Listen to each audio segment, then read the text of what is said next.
Yeah, I think we in now still. Yeah. Yeah, so there again. Continue over everything. Father X in the building. You get me? Ghetto ology style. Yeah. This one's called The Love Hypothesis. My man Doctah X in the place. Ghetto ology. Show is yours, X. Yep. Thank you. I'd like to big up everybody that's, you know, about to listening, or gonna listen. You know what I'm saying? Thanks for the support and the feedback that I've been getting still, so it's all good. I'd like to also say something quickly about if I don't, some of you don't know about Nipsey Hussle, the rapper. Excuse me, in America, who got shot on the weekend, and he was trying to do some good stuff for you know, in his manner, gangbanger still, but he came, you know, he uses whatever and came out of that. So I mean, when we talk about love, you know what I'm saying, as we're going to further, you know, sometimes when people have the love for their people and also themselves, they'll put themselves on the line. That's what love is. All these other guys who are out there making money and you know, and talking about ice and all that. I mean, you know, it should be balanced along doing other stuff, not just all about your level of stupidity and your level of which the government, you know, agents want to put you forward to be a part of disrupting our own communities. We're not in charge of anything we do. So people ask, why did people jump to conclusions about his death and say there's a government, and people jumping, you know, because we've got two types of blacks. We've got the blacks who want the system to work and collaborate with the system to you know, to control us and integrate, and you know, but collaborators and integrators are basically the same thing, who are integrated into the system. So they want to believe the system works. That doesn't work for us. You know what I'm saying? So you'll hear them coming out and saying, "Oh, you can't say it's this and you can't say it's that," because they want a government agent to come out and say, I killed him, and they told me to do it, which is not going to happen. So how else are you going to get proof? You know what I'm saying? So people are going to jump to conclusions because of the consistency of murder on the people who are trying to create peace in our communities. People who are trying to bring gangs together die. People who try to symbolize peace in the community die. And all the warmongers and the drug dealers, you know, they seem to be able to live long lives. Not all of them, but major players in. So so when we come to the conclusion that it must be something to do with a hit, you know, it must be something to do with an assassination, because he was doing good. He was, you know, he was good to the people around him. He was good to the people in the neighborhood. And as I've understood it, that, you know, gang crime was going down around his area. Now these people want to get paid. These other people, these alien people who come to the planet, call themselves white people, who are now occupying this planet and destroying it, and destroying all the original people of the earth. They're going to want to tell them, and their collaborators and the integrationists are going to want to tell you that, oh, it was just because some guy got vexed and shot him. Why him? There's 1,000 more people that you could shoot. This guy's got family ties. He's got backup. So that means that if you shoot him, you know something's going to go down. I don't, you know, in all my life of being on the road and that, people don't just get up, you know what I'm saying, and shoot a guy who's a name just because they're vexed. You know, if you've been on the road and all that, you know that just doesn't happen. I'm saying they might cuss them off and all that. They might hit them and run. But this guy shot the guy, shot him a couple of times, went back, shot him again, and then shot him again in his head. That means you wanted him to die. So that's like a hit. That's not like you're just shooting him because he pissed you off. You know what I'm saying? This is deep hatred. So you know what I'm saying? You know, I don't know if the word condolences, because I don't know like that. But I'm just saying, another one dies, and you'll see again. And every time somebody raises their head to help black people, you know what I'm saying, they die. So that's why we can jump to these conclusions about involvement, because we see it's only the ones who are helping. We don't care about the ones who are not helping. Nobody jumps up and says, "Oh, they killed a big head, what's his, Tony, the other day." You know what I mean? You know, nobody cares about him. They care about these people, the people who are wanting to make a change. You know what I'm saying? And the love that these people have inside them is make them do that. These are compassionate people. They see their people under pressure, see their and trying to whatever they do to try and change it. And that's all these things is why this is why they're annihilating us. Because as I've said before, and I'll say again, there has never been and there is no black-white supremacy. Just because one of our scholars used it back in the day doesn't mean we should hold on to it. Are you going to wait for a white man to tell you not longer to hold on to it? White supremacy means supreme white people. That's what it means. And white people have never been supreme. They're a violent, vicious, genocidal, homicidal race. They torture, they maim, they rape, they steal, and they kill. That's how they where they are now. It's no good your next door neighbor coming and going, well, that's not me. I never had a slave and I never did it. Because that's the only excuse they have. But they let their race continue. Their race continues to not only oppress us, but also oppress them. The poorer they are, the more they get oppressed. So they're like an alien race to me. So again, that was about, you know, I'm just talking about Nipsey Hussle for the moment. Like for me, you know, somebody killed him. That's for me. Whatever anybody wants to believe based upon proof that the police are going to have to probe, because obviously the police are trustworthy and the government is trustworthy, obviously, isn't it? Yeah. You get what I'm saying? So, you know, whatever you can tell, you know what I'm saying? When they want to get rid of something, it's just an effect. It has what they call 100 monkey effect. Yeah, that means that, you know, they don't understand how one monkey on one island, this is how it started. One monkey on one island start to climb to the top of the tree for a banana, and then on another island they start to do the same thing. But there's no connection between the two islands. So how did they end up doing the same thing? You know what I'm saying? So this is what happens. So this is why they want to crush anything that seems like compassion, anything that seems like love. You know what I'm saying? They only want to give you this vile alien interaction that they call romance and sex and, you know, and all that kind of stuff. You know, sticking your hand down another man's bum and, you know, rubbing clitorises against another woman's clitorises and sticking your hood in the next man's bum. That's what they want love to be. But the love that the original people of the planet know about, you know what I'm saying? You know, the capitalism, which they've also introduced in as a way of life, is about greed and narcissistic self-love. You know what I'm saying? And narcissistic hopes and values. That's what capitalism is about. It's not a sharing economic. It's not a sharing politic.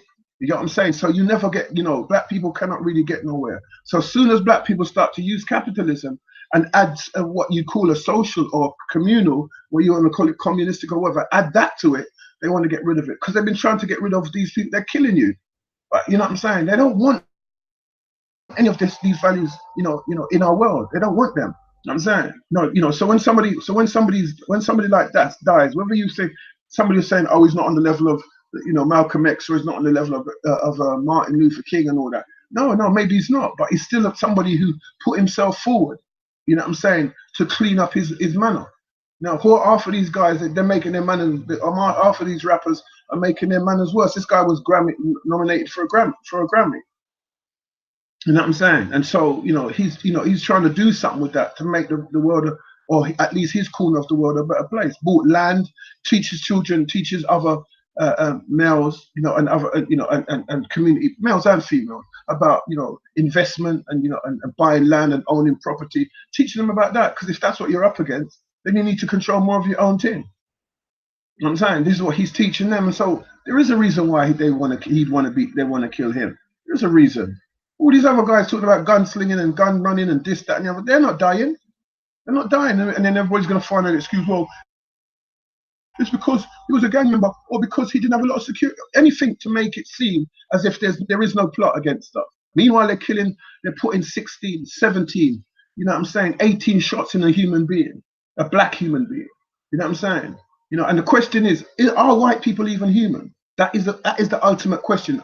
Are they original people from humanity, or are they an alien race that has come to the planet? That's the question.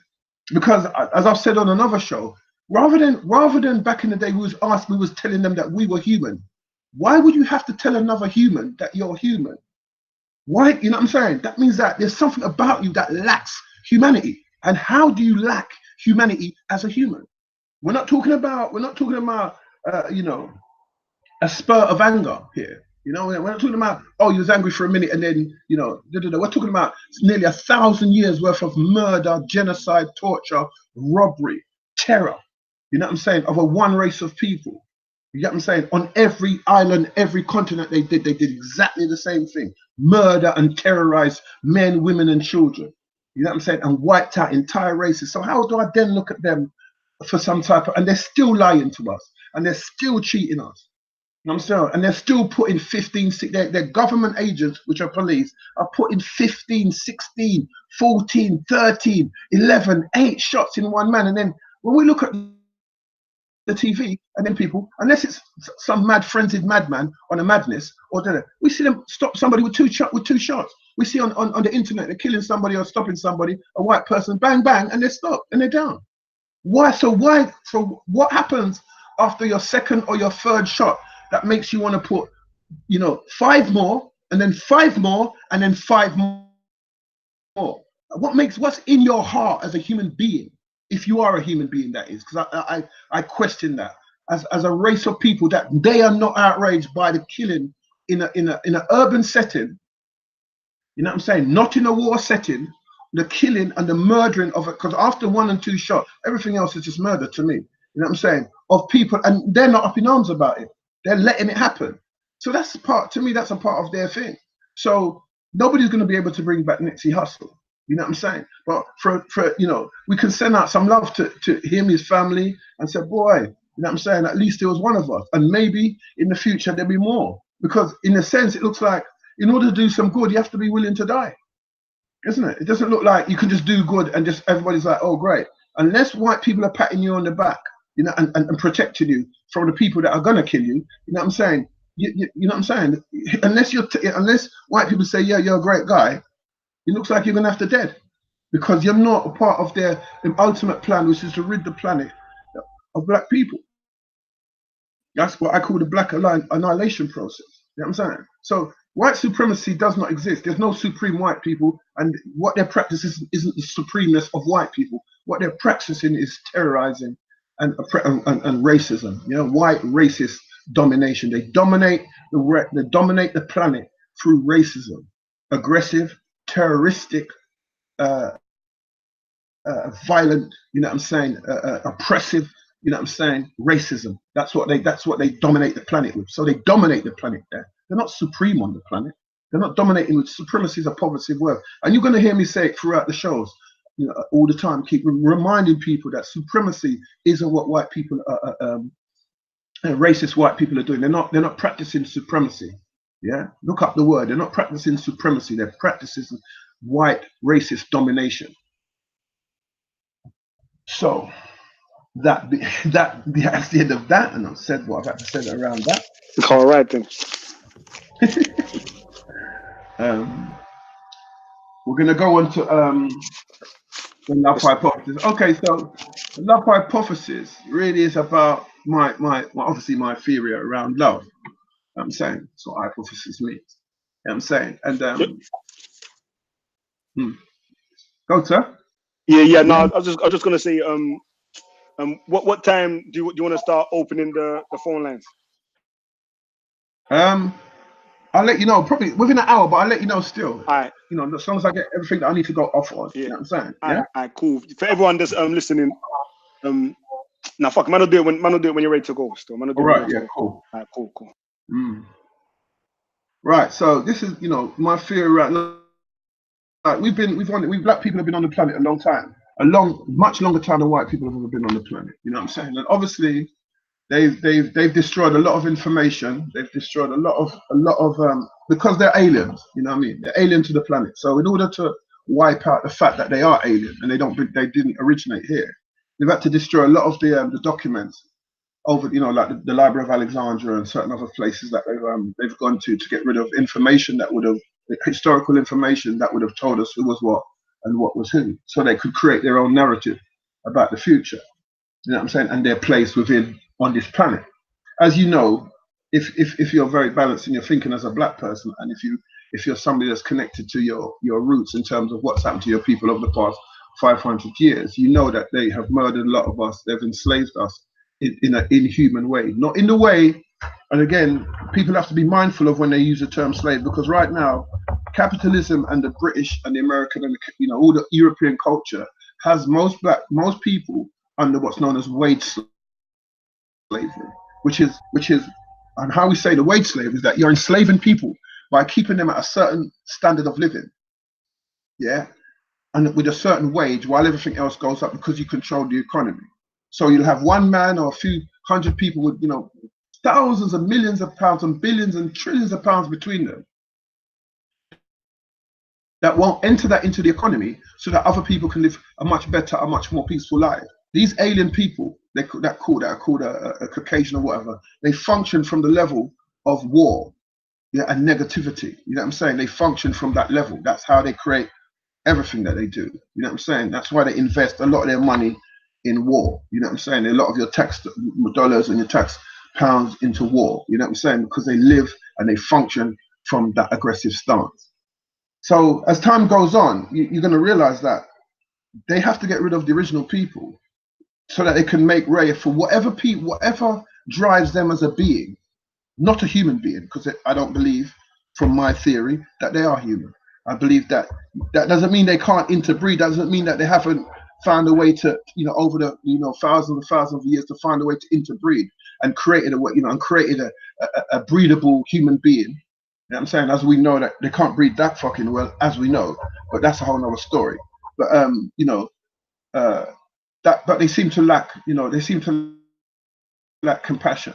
You know what I'm saying? They seem to be, we're now developing their things, and because we're black, it seems worse in us. And because they control all the media, they control. Remember this: they control every media, the internet, the IG. You know what I mean? Google just bought YouTube. They do, and they continually push the lines. They say you can't have a monopoly, but when they're ready, they'll create a monopoly. You know what I'm saying? They just do things to protect this very few blue-blooded, alien, reptilian, or whatever you want to call them, race of people. Because it's difficult to say exactly who they are, because they've given us this thing about evidence, yeah? So they force us to believe in evidence. But then when you present evidence, they say it's a conspiracy theory. When the continual evidence being presented about 9/11, about the hoax, about how it was blown up, is continually presented as this cannot be true, they're saying that's a theory. But yet the evidence is there to show you that it can't be a theory. You know what I'm saying? When they continue to tell you that JFK was shot by one man, you know what I'm saying? Yet many films, many documentaries show that he could not have been shot by one man, and he could not have been shot twice with that same gun, because they come from different, all these things have been proven, yet they still retain the same old story. So they're not a truthful people either. So they're not somebody that you can rely upon for truth. You know what I'm saying? So all these people that are saying, well, you can't say that because there's no evidence. I'm saying there's evidence for a lot of things that they're, and I know as black people, they're locking up a bag of black man with no evidence whatsoever. They're locking up a bag of black man with fabricated evidence. So how can you then trust that they, as far as you're concerned as a black man or a black woman, how the fuck can you trust these people? You don't know when it doesn't mean they don't tell the truth anytime or no time. You just don't know when they're going to tell the truth. You just don't know when they're lying. You don't know when they're telling the truth from when they're lying. Even in their hello, most of you work with them. Most of us work amongst them. You don't know whether they like you or they dislike you, because they have such a fake way of behaving that you can't tell. And then one minute you hear, then you hear them talking, stabbing you in the back and talking you behind your back. And then you hear black people doing it and go, oh, well, well, so people that fight with down and people's bad mind. That's because you come from them. It's because you've developed the ways of the white man, the ways of the European, the double standard, that forked tongue that he always continually rolls with. You know what I'm saying? Now you become like them. You get what I'm trying to say? So if you love like them, it's going to be fake. You know what I'm saying? You can't love like them. They don't know how to love. How can they know how to love? You know what I'm saying? They can't know how to love. You know what I'm saying? This time love doesn't even seem to go back. When I looked it up, it doesn't even go back that far. It only goes back to German, a Germanic word, and Germans are not that I don't know where they started. You get what I'm saying? It's a Germanic word and an Old English word. You know what I'm saying? So we're talking about a race of people that have just considered this. Now, I don't know if there was in Egypt or any place like this these words that express these manners, because when you live in a former, because you know Egypt, you know that you must know this, and you must be to free think and to think for yourself. It would be quite reasonable to suggest that the Egyptians, not the white Egyptians that came later down, the Ramesses Egyptians, the early Egyptians, the Hatshepsut Egyptians back then, you know what I'm saying, going way back, you know what I'm saying, the Cyrus Egyptians, those Egyptians lived in a fair type of utopia. Why we say that, or why I can say that, is because there was no prisons. There didn't seem to be any you know, evidence of whole holistic or whole load of violence, you know, throughout that era. But we do know, and it's clear and documented, that they don't know, there was no prisons. So then the white man said, yeah, because they used to chop off each other's head, you know, whatever, they'd say whatever. But we do know there was no prison. So that means they lived in a fair utopia. We do know in the last 100, 200, 300, 400 years, we know that this place where the Europeans are is full of slavery and enslavement. Now let me go back to something else, because we're still talking about love. Don't get it twisted.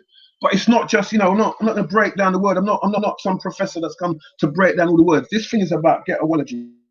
So that means that I'm incorporating what I'm breaking down into the development of the urban, you know, what I consider as something that people can be aware of or look at as urban or ghetto type people, or whatever the case may be. So they you know, so as a race, they created this kind of what do you call it? This lifestyle, for want of a better word. They create this lifestyle that you know started. It's as I said, it's not a new. It's the word seems to start from a mixture of because Indo-European or Indo-Aryan or whatever. In terms of what I researched, anyway, seems to be more like where it comes from. You know what I'm saying? And if you go back to another word they use, like libido, which just means desire, you know what I mean, which is a Latin word, you can tell that all these words are connected to the European mindset. Yeah. So even the word philia, you know, you hear the word like pedophilia, you know what I'm saying? You know, so when you say pedo means child, you know what I'm saying? That's what pedo means in Latin. Pedo means child. Philia means love. So when you have put pedo and philia together, you have child love. You know what I'm saying? And this is what they practice in the Roman era, of men sleeping with little boys and little girls. Yeah, you know that the term lesbian comes from the Greek island called Lesbos, which is also European again. Now, why I'm saying all this is to show you that these are not traits that they went and found in the Aborigines. These are not traits that they went and found in the Black Indians or the Indians of North America or even of South America. These are not traits which they found or they documented in the peoples of the Arawak or the Chicano of the Caribbean. They didn't find none of these traits. So obviously then they've had to introduce these traits. And how would they have introduced these traits? They would have had to introduce it either through behavior, you know what I'm saying, making it seem okay and all right, or through breeding, which means that they would have bred whatever DNA that carries that gene that says that I'm a homosexual, or I like other men, or I like, you know, homosexual with another woman. You know what I'm saying? They would have had to breed in, and then that bred would have been lost, and then the trait would have still been there. So it's either breeding in or by copying or imitating behavior, by the energy of the behavior. Because what I'm saying again is that in these Aborigine people, these indigenous people of the lands which white people went to, there was no documentation of homosexuality. But what is clearly documented over the years is the homosexuality in the Greeks and the Romans and the Europeans. That's clearly documented. So through my theory again, I'm saying, so how did we get it? I'm saying, so it doesn't seem to be something that we have. You know, we've got it now, obviously, because hundreds of years of interbreeding and being, you know, compromised by them in their own land and being their own slaves. This is the point I wanted to make quickly, and I'm going to probably always reiterate. The difference, when people say slavery, because I was talking about word slavery earlier on, when I say wage slavery is about enslaving someone to do your bidding. You know what I'm saying? Now, you can do that, like, you can have, I I don't know, you can have a worker, yeah, and so like you're earning £100,000, if you're earning £100,000 per week, and the person that works for you is earning a tenner a week, that's wage, that's slavery. You're enslaving someone, because the distance between what you're earning and what they're earning is way beyond anything that is fairly measurable. You know what I'm saying? It's basically unfair. You understand what I'm saying? Way beyond a natural balance between the two. You're not talking about 10 times more. You're not talking about 100 times more. You know what I'm saying? You're just ridiculously enslaving someone, because you could still exist at the greatest level that you can exist if you was to pay that person £1,000 a week rather than a tenner or 100. You know what I'm saying? But you don't want to. So now at that point you're enslaving that person. So McDonald's and all these places that you're not recognizing as enslavers, they're wage slavers, because you have seen a model of slavery over the past 500 years of black people, and that type of what they call chattel slave.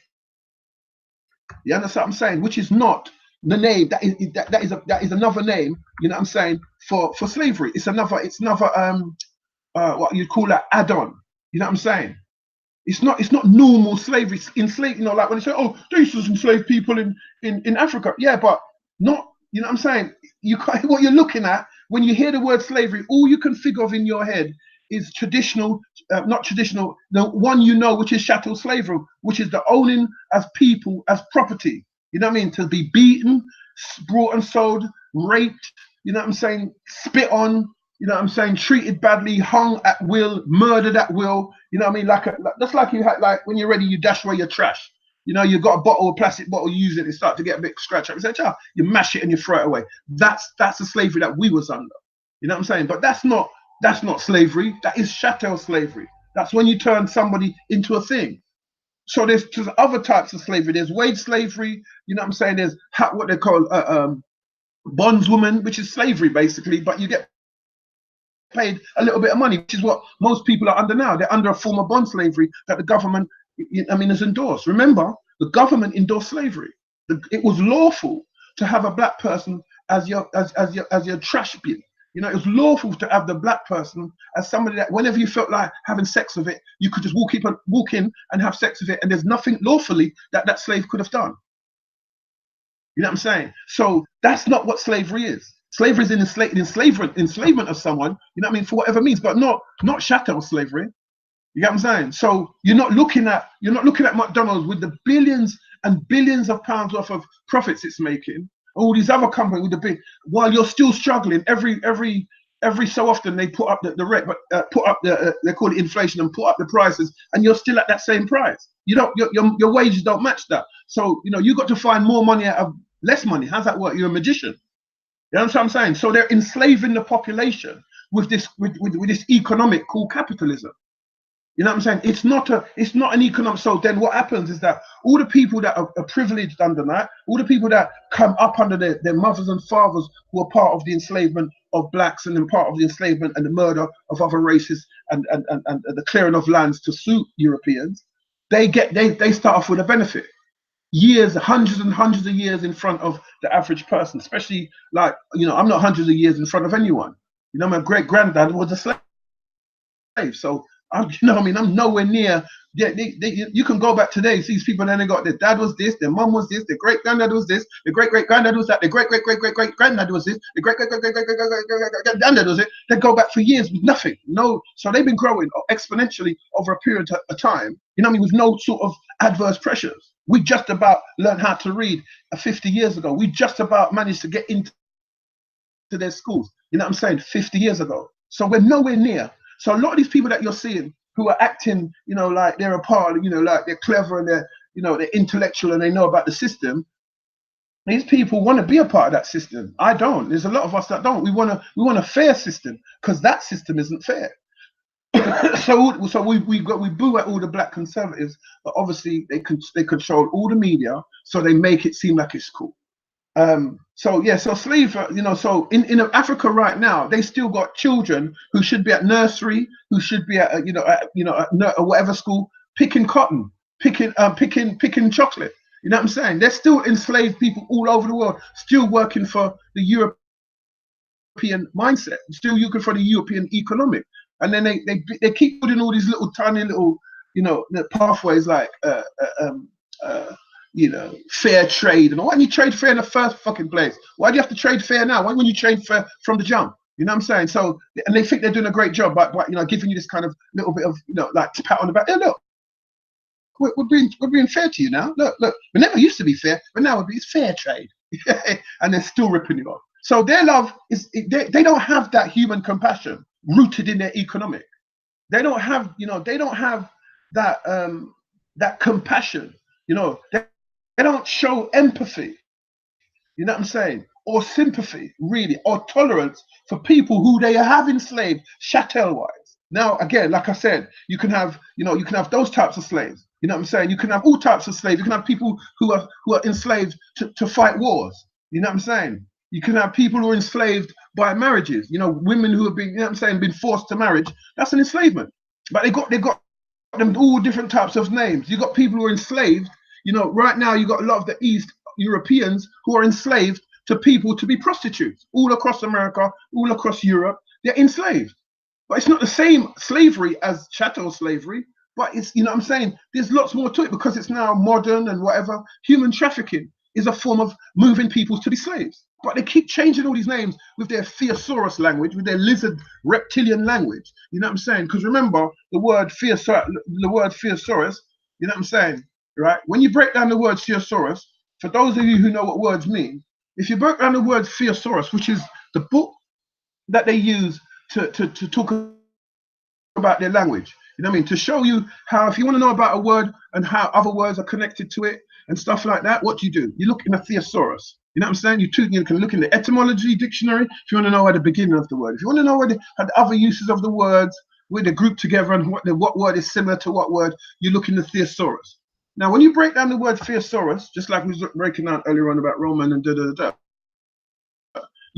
end up with the saurus, right? So ask me, why on earth would a race of people call their language or the variants within their language and put it in a book that basically breaks down to mean the lizard? You know what I'm saying? Theo meaning God, or even God lizard. So the comes from Theo, meaning, you know, the ultimate or the one or God, and saurus means lizard or lizard-like.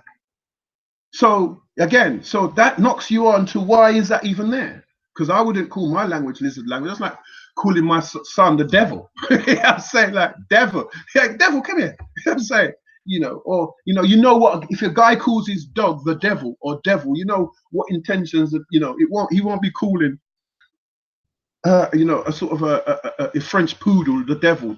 You know what I mean? Or a chihuahua, the devil. You know some people call their use devil still. Cheeky little devil. Really? Yeah, in terms of like the things they do, but they don't name them the devil, do they? What about kids? People say that kid is a baby goat come from Baphomet. Yeah, but that's that's connected to Baphomet. But it doesn't really matter because that is the language of kid just means a baby something. So it's not as damning as the devil, is it? They unconsciously trying to refer to their you as like something evil when they say that. Yeah, still.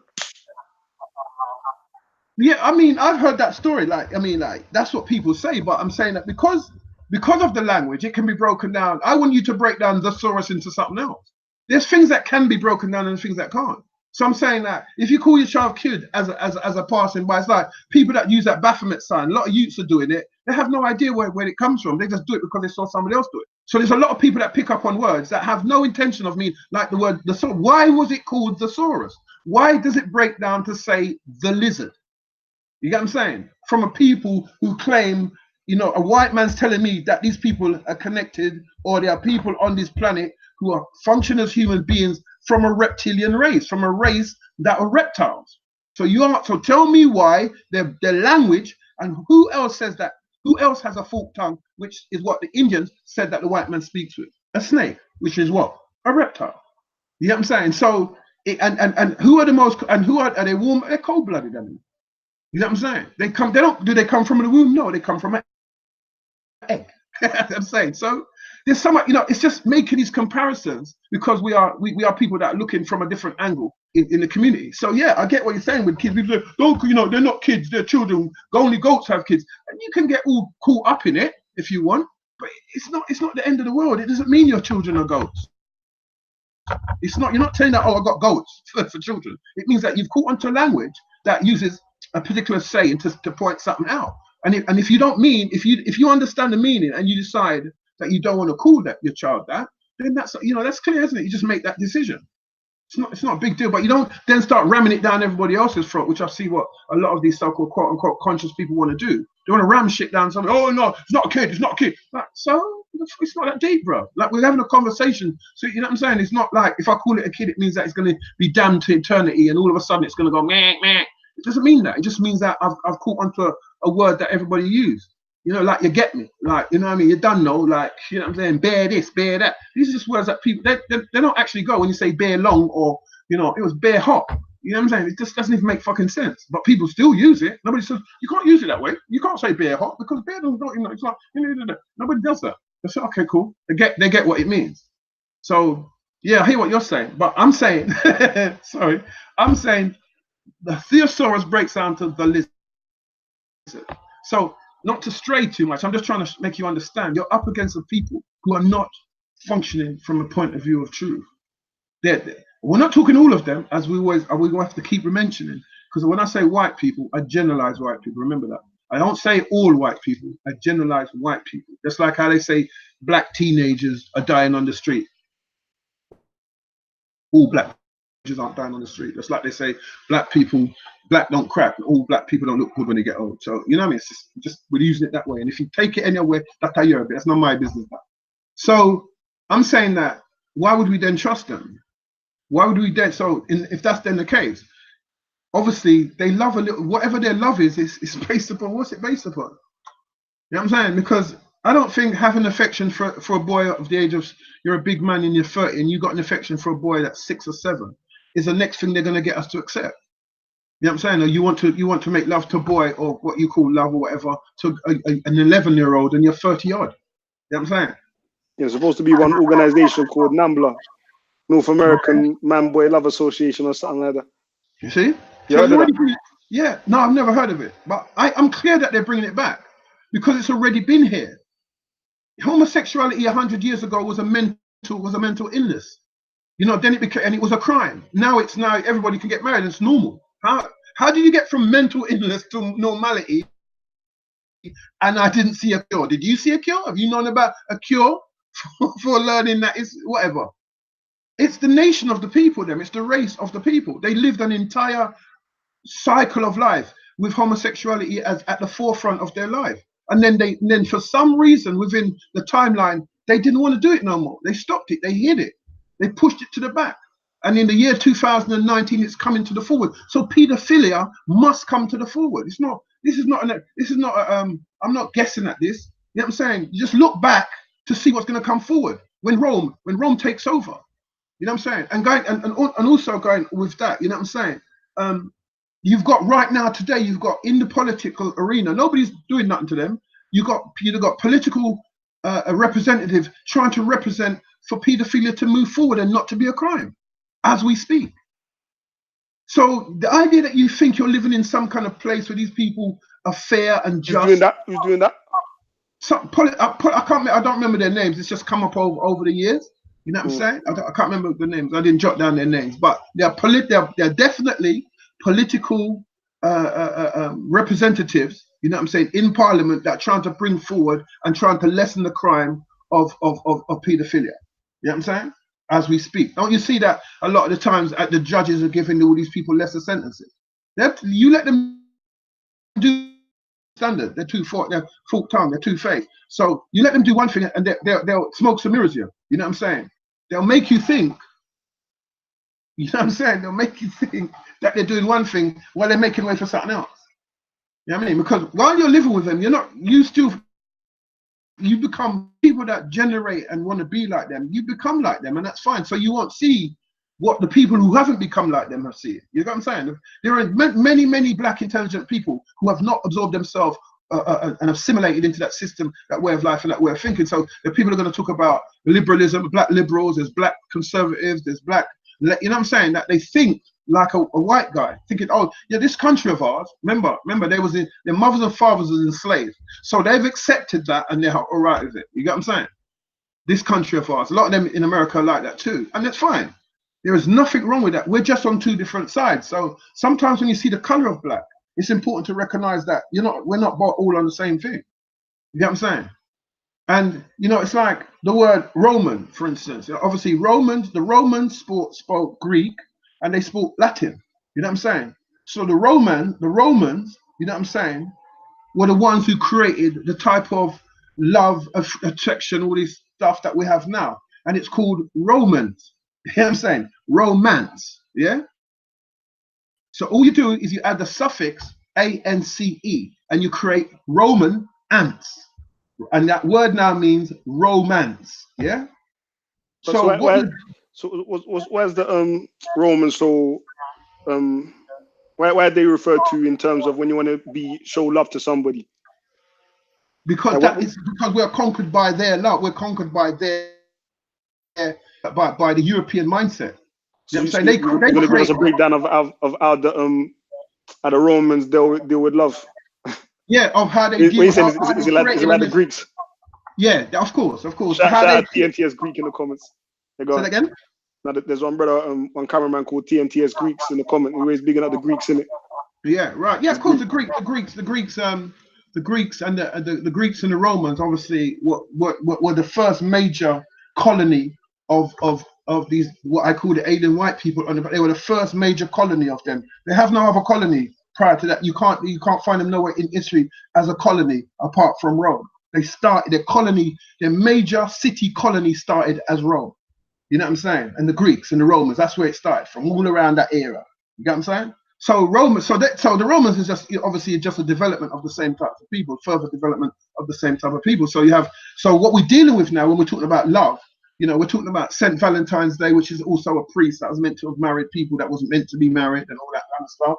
You know what I'm saying? Because they had all these rules as they usually do. So when you deal with romance, you're dealing with a Roman form of love. So you're going to the European form of love as well.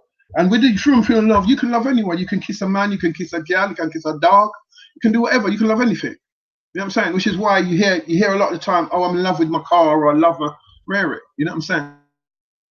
I'll get onto that about what I figured love is in terms of that, because if you want to romantically commit to a chick, to a girl, to whatever, or if it's the other way around, these are things that it shows you all these things you got to do. Buy her flowers, take her out, do her this, do her that, and if that really worked, how comes all the marriages are falling apart left, right, and center? You know what I'm saying? It's like that doesn't work. It's like it's a fake, because they're trying to, as an alien race, they're trying to figure themselves into this thing, so they make stuff up to suit the way their race behaves. Culturally, they're different from the original people of the planet. Economically, they function differently. You know what I'm saying? It's like they're two separate races. That's why they said there's only one race, but the human race. But why was there races in the first place? That means there were other races other than human. That's why you've got races. So instead of them calling them, I don't know, you could have called them the Philia race. You know what I'm saying? You call them the white race, or you call them the you know what I'm saying? So they're actually not.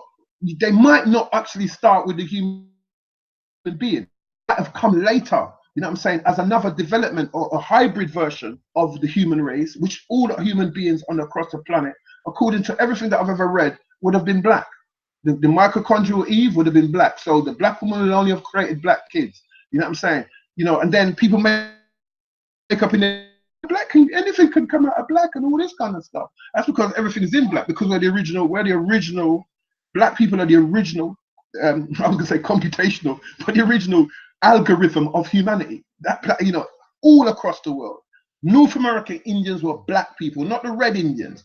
There were black people as Arawaks. Everywhere you go, the Aborigines, you know what I'm saying? Because Aborigines basically is everyone. I don't know why they just called Aborigines only in Australia. All humanity that was black was Aborigine. It's the original people of the planet. You get what I'm saying? So I don't understand how we just called them Aborigines, because like I'm saying, anybody that they've gone were Aborigine. When they went to India, when the British went to India, there was people already there, black people. You know what I'm saying? They were the Aborigines. That means that they were there before you got there. You know what I'm saying? When they went to Spain, you know what I'm saying, so forth, and so on and so forth. So you've got these you've got as I said, this European mindset that you're working with, that really as a black person is not going to really do you no good, because they mean us no good. Not, and again, not your next door neighbor. You can have white friends and all that, because you know they're into bread, they're, you know what I mean, you know what I mean, you know what I mean, they'll be cool. You know what I'm saying? But they'll still be under the same rule that's out to destroy us. It's like, so it's kind of silly. It's not like you're thinking because your next door neighbor's cool that the rest of humanity is, or the rest of the rest of the government or the European are going to be cool. They wipe people out, man. Saying they disease people. You know how many diseases they've given to black people as a test, as a race, as a government. You know what I'm saying? The syphilis, all kinds of fucking tests they've put on us. You know what I mean? They've raped our towns. They've raped the first looting on the planet was white people. The first looting in America was done by whites. You get what I'm saying? We learned from them. I keep trying to tell you. The first drive-by was done by whites. The first set of prostitutes was run by white people. You know what I'm saying? The first set of chattel slaves were run by white. They have a way, and then what they do is that they step 2 steps back after they've done that, and they move on to something else, and they say, look what you're not doing. Oh, it's really terrible. And you know what I'm saying? So these things will always come up when I'm talking. You know what I'm saying? Because I talk about in the Congo, when before the white man got there, and he started to chop off arms and legs for, you know, so that, you know, he has no compassion. He has no compassion. He's a compassionless being. You know what I'm saying? At the highest order. Maybe lower down in the order of white, they're a bit better, because some of them are mixed in, some of them are mixed race, some of them are mixed back, and so they've got a lot of the humanity of the original human being. You know what I'm saying? So we're not this African that people keep. I've been saying this for years. We're not this African that people keep talking about us. We are the human being. Everywhere on the planet, we are the human. So we're related to the North American Indian, the Aborigine, you know what I'm saying, the Canadian Indian, you know what I mean, the Indian from India, you know what I'm saying, the Black Asians, you know what I'm saying, from China and Japan. We're all related because we're that one race. Until they came in, this other race of beings came in and done something and then hid themselves from the timeline. But this is what people like Michael Tesorian and David Icke and these people are coming up with, but they're not mentioning black people. They're just coming up with the evils that they do as white people and what they've done and saying, oh, we were great, you know, whatever. But they're not mentioning that quite clearly. The original people of this planet were the human beings are black people. That's who they are. They're not the original people. They're just human beings. That's what they are. You get what I'm saying? That's what, if you go back 10,000 years and you wanted to point out a human being, it would just be black people. You say, oh, that's a human being. That's it. Not that's a black man. That's a human being. You know what I'm saying? And then somebody else come along and said, oh, that's where the black people live. So where did you lot come from? Because you couldn't come from the same place, because the human beings wouldn't see themselves as black. They'd see themselves as human. So somebody else had to call it a black place. You know what I'm saying? You know what I'm saying? That's like me calling myself a human now. It's like, I think I am, so I'm not going to show I'm a human. I'll probably do that more now, but before. You know what I'm saying? So going back to the the love thing. So we're still looking at the nature of the reptilian mindset, alongside, as you know, that there's a part of our brain that we call reptilian brain as well. So hey, but we're looking at them and saying that the love that we're doing, the reason why we're not making it is because we're copying their love. Anytime we do our own love, just as within Nipsey Hussle, our love is not like that. It's not about self. What they're teaching in terms of love is about only love yourself. Self first. Everything self, self, self, self. Our community, the human community, is about providing for everyone. That's what the human community, that's why as I've said about the Hollywood effect the last time I spoke, in their communities, it's all about I want for me, I want for myself. You know what I mean? The politicians about I want homosexuality back. It's about me. They don't care about what the other people are saying and forcing other people to deal with it. I want to raise the taxes. So it's all about I. So they say, why don't you just think about yourself? That's how grasses are. Like, back in the day, all grasses used to say it's all about number one. That's what a grass. That was the guy who snitched. He would always think about himself. As long as he doesn't go to jail and everybody else, he doesn't mind, because it's about him. And that's what they're teaching now. Get that money. Get it back for you. Be about you. And then when they start Nipsey Hussle or You know what I mean? Yeah, he might be an urban sort of, he'll probably end up being an urban legend, for want of a better word, and good for him. You know what I'm saying? But he's not at the same level as Marcus Garvey, or not the same level as Malcolm X. You know what I'm saying? You know, not those same levels, but these are the people who showed love across the board. They didn't want just love for themselves. They didn't want to just better themselves. They wanted in better. They wanted everybody else to get better around them. But what they're teaching you with this lizard love, with this thesaurus words, they're teaching you with these lizard words, they're teaching you how to just love yourself. So when they come for you, you know what I'm saying, you're broken up into a whole heap of individuals that they can take out one by one or group by group. Because you don't, you know what I mean? You've done these five. If you're going to be like them, they can deal with it easily. What they can't deal with is you not like them, because then that's going to be hard. They're going to have to start to think and outthink you and da da da da. So the more people that they create like them, so the more people that talk about gangster and killing people and murdering people and taking drugs, it's like, yeah, that's exactly where we want you. The more people that say live together, you know, balance economies, live, you know what I mean, you know, love your sister, da da da. It's like, whoa, where are they going with that? We know this. There must be something on this planet that hates human love and has created this romantic love, yeah, the love from the Romans, yeah, because they've murdered their own. They've murdered. All you need is love. John Lennon, they murdered him. You know what I'm saying? Whoever decided that he was a madman, and it's always somebody, don't you notice? It's always a madman or somebody like that. They murdered Malcolm X, who wanted more balance. They murdered Martin Luther King, who wanted more balance. And all the little sellout ones, them, they live into old age. You know what I'm saying? The ones who said, you know, where's the balance at? You know what I'm saying? They're dead. And all the ones that saying, well, just cussing them off, like, yeah, white people are the devil and da da da da, they're still alive. But the ones who are saying, we demand more balance, we want more balance, this is how you go about creating balance. They start to murder them off one by one. And then they start to get you to start thinking about yourself. You know what I'm saying? This is what they do all the time. So how are you going to use their love to, you know, to better, to evolve your love? The love that we're dealing with now is shitty. You know what I'm saying? It's rubbish. You know what I mean? You fuck a chick. These guys are selling songs about be a gal, be a gal. They've got 17 baby mothers. You know what I'm saying? Well, how many grannies are in a 17 baby mother family? Does it even make sense?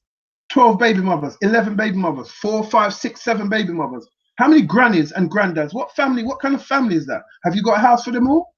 Can you read them all bedtime stories? Do you go to school with them? And all these little so-called whatever they want to call themselves, gangster, badman, or whatever, that talk about they look after their family. They look after. They don't. You think you're giving money is looking after? You know what I'm saying? The government gives you money. Would you say they're looking after your kids? You know what I'm saying? The government gives women money. So basically, the government looks after the kids because they're doing about as much as the dads are doing in some cases. You know, you're a dad and you've got 7, 8 children. You know what I'm saying? They you know, 7, 8 or 9, 10 or whatever. These comes up to tens, hundreds of thousands of pounds, and you're on some little idiot wage, or you hustle on the streets, and you think you're looking after your kids. You're having a fucking laugh. You know what I'm saying? You're having a fucking bubble, mate. You know what I'm saying? There's no way that you can have more than, I don't know, even 2 kids. It's fucking difficult if you're on a minimum or a low wage. If you're on a hustle wage and you're turning over 100, where are you going to find the time to look after your kids? That means your kids have to be brought up by the woman. You know what I'm saying? How would you get time to look after your children when you're spent most of your time making them hundreds of thousands of times because it takes craft? You know what I'm saying? Most people that are on that level of money are usually disassociated with their kids.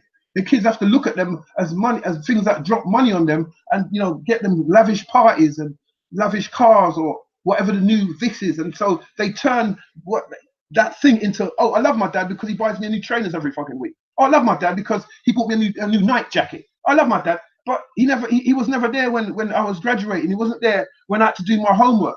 He never read to me. He wasn't there when I fell over and hurt my knee. He wasn't there when I did my first performance at school. He wasn't there when the teacher had me up in the classroom. He didn't come up, you know, because he was too busy making money or whatever. So you're not looking after your child at all. All you're doing is you're servicing them like the government.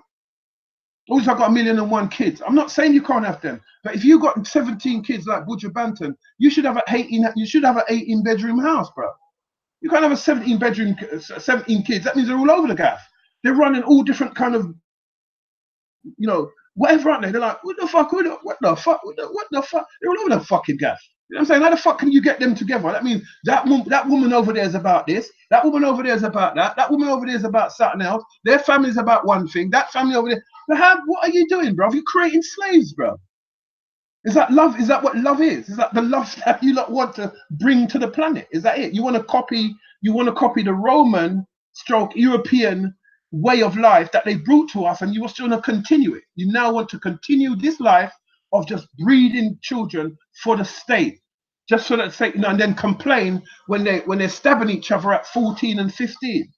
That's you don't think that Jamaican, the breeding culture and all of that, you don't think that come from slavery? Even the term breeding. I just said that. That's exactly what I'm saying. Okay, I'm saying, why are you continuing that? Why are you continuing that cycle? That's what I'm saying.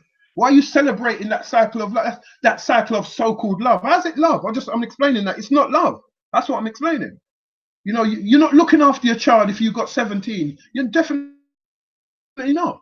Well, you're just a breeding machine. You're like a slave maker. People like Ninja Man and all that. What you know what I'm saying? How has he bettered himself as a human being? What bought a Mercedes in the house?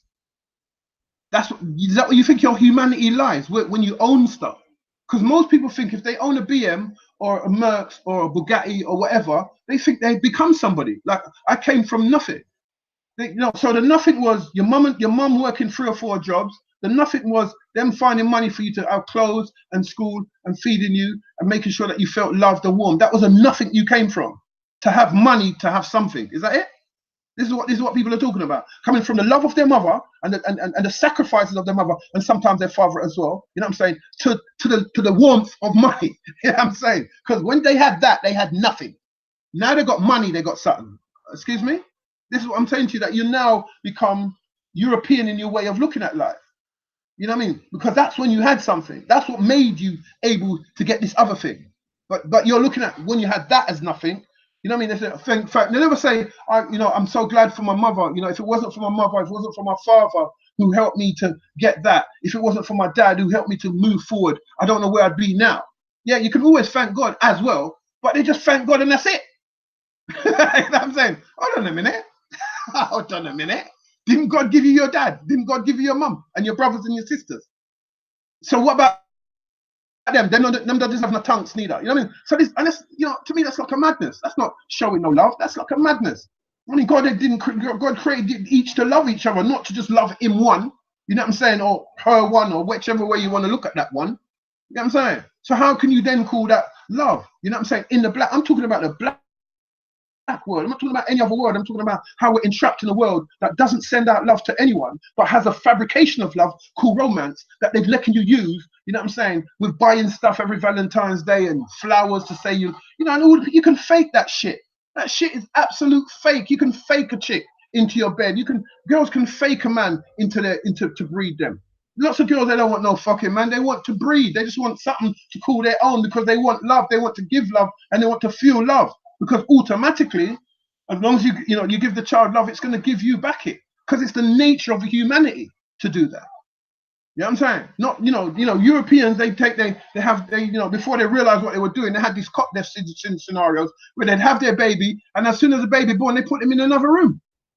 You know what I mean? They're telling you how dangerous it is for your child to be in the same bed as you, because we have this rhythm that we have as human beings. So if the baby's in the bed, we suss certain things. It's only when you lose, you know what I mean? When you lose the rhythm of your humanity, then you do stupidness and your rhythm's gone and your senses are gone, and you know what I mean? And you might lie on your baby and smother it. They would, because they haven't got that rhythm. But then you would, because you're now bought into that rhythm one way or the other.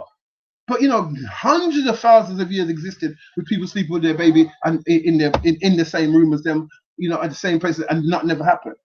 But these people put their children in another entire room, have a radio control baby, like, yeah, they're all right, yes, cry, I can hear on the radio.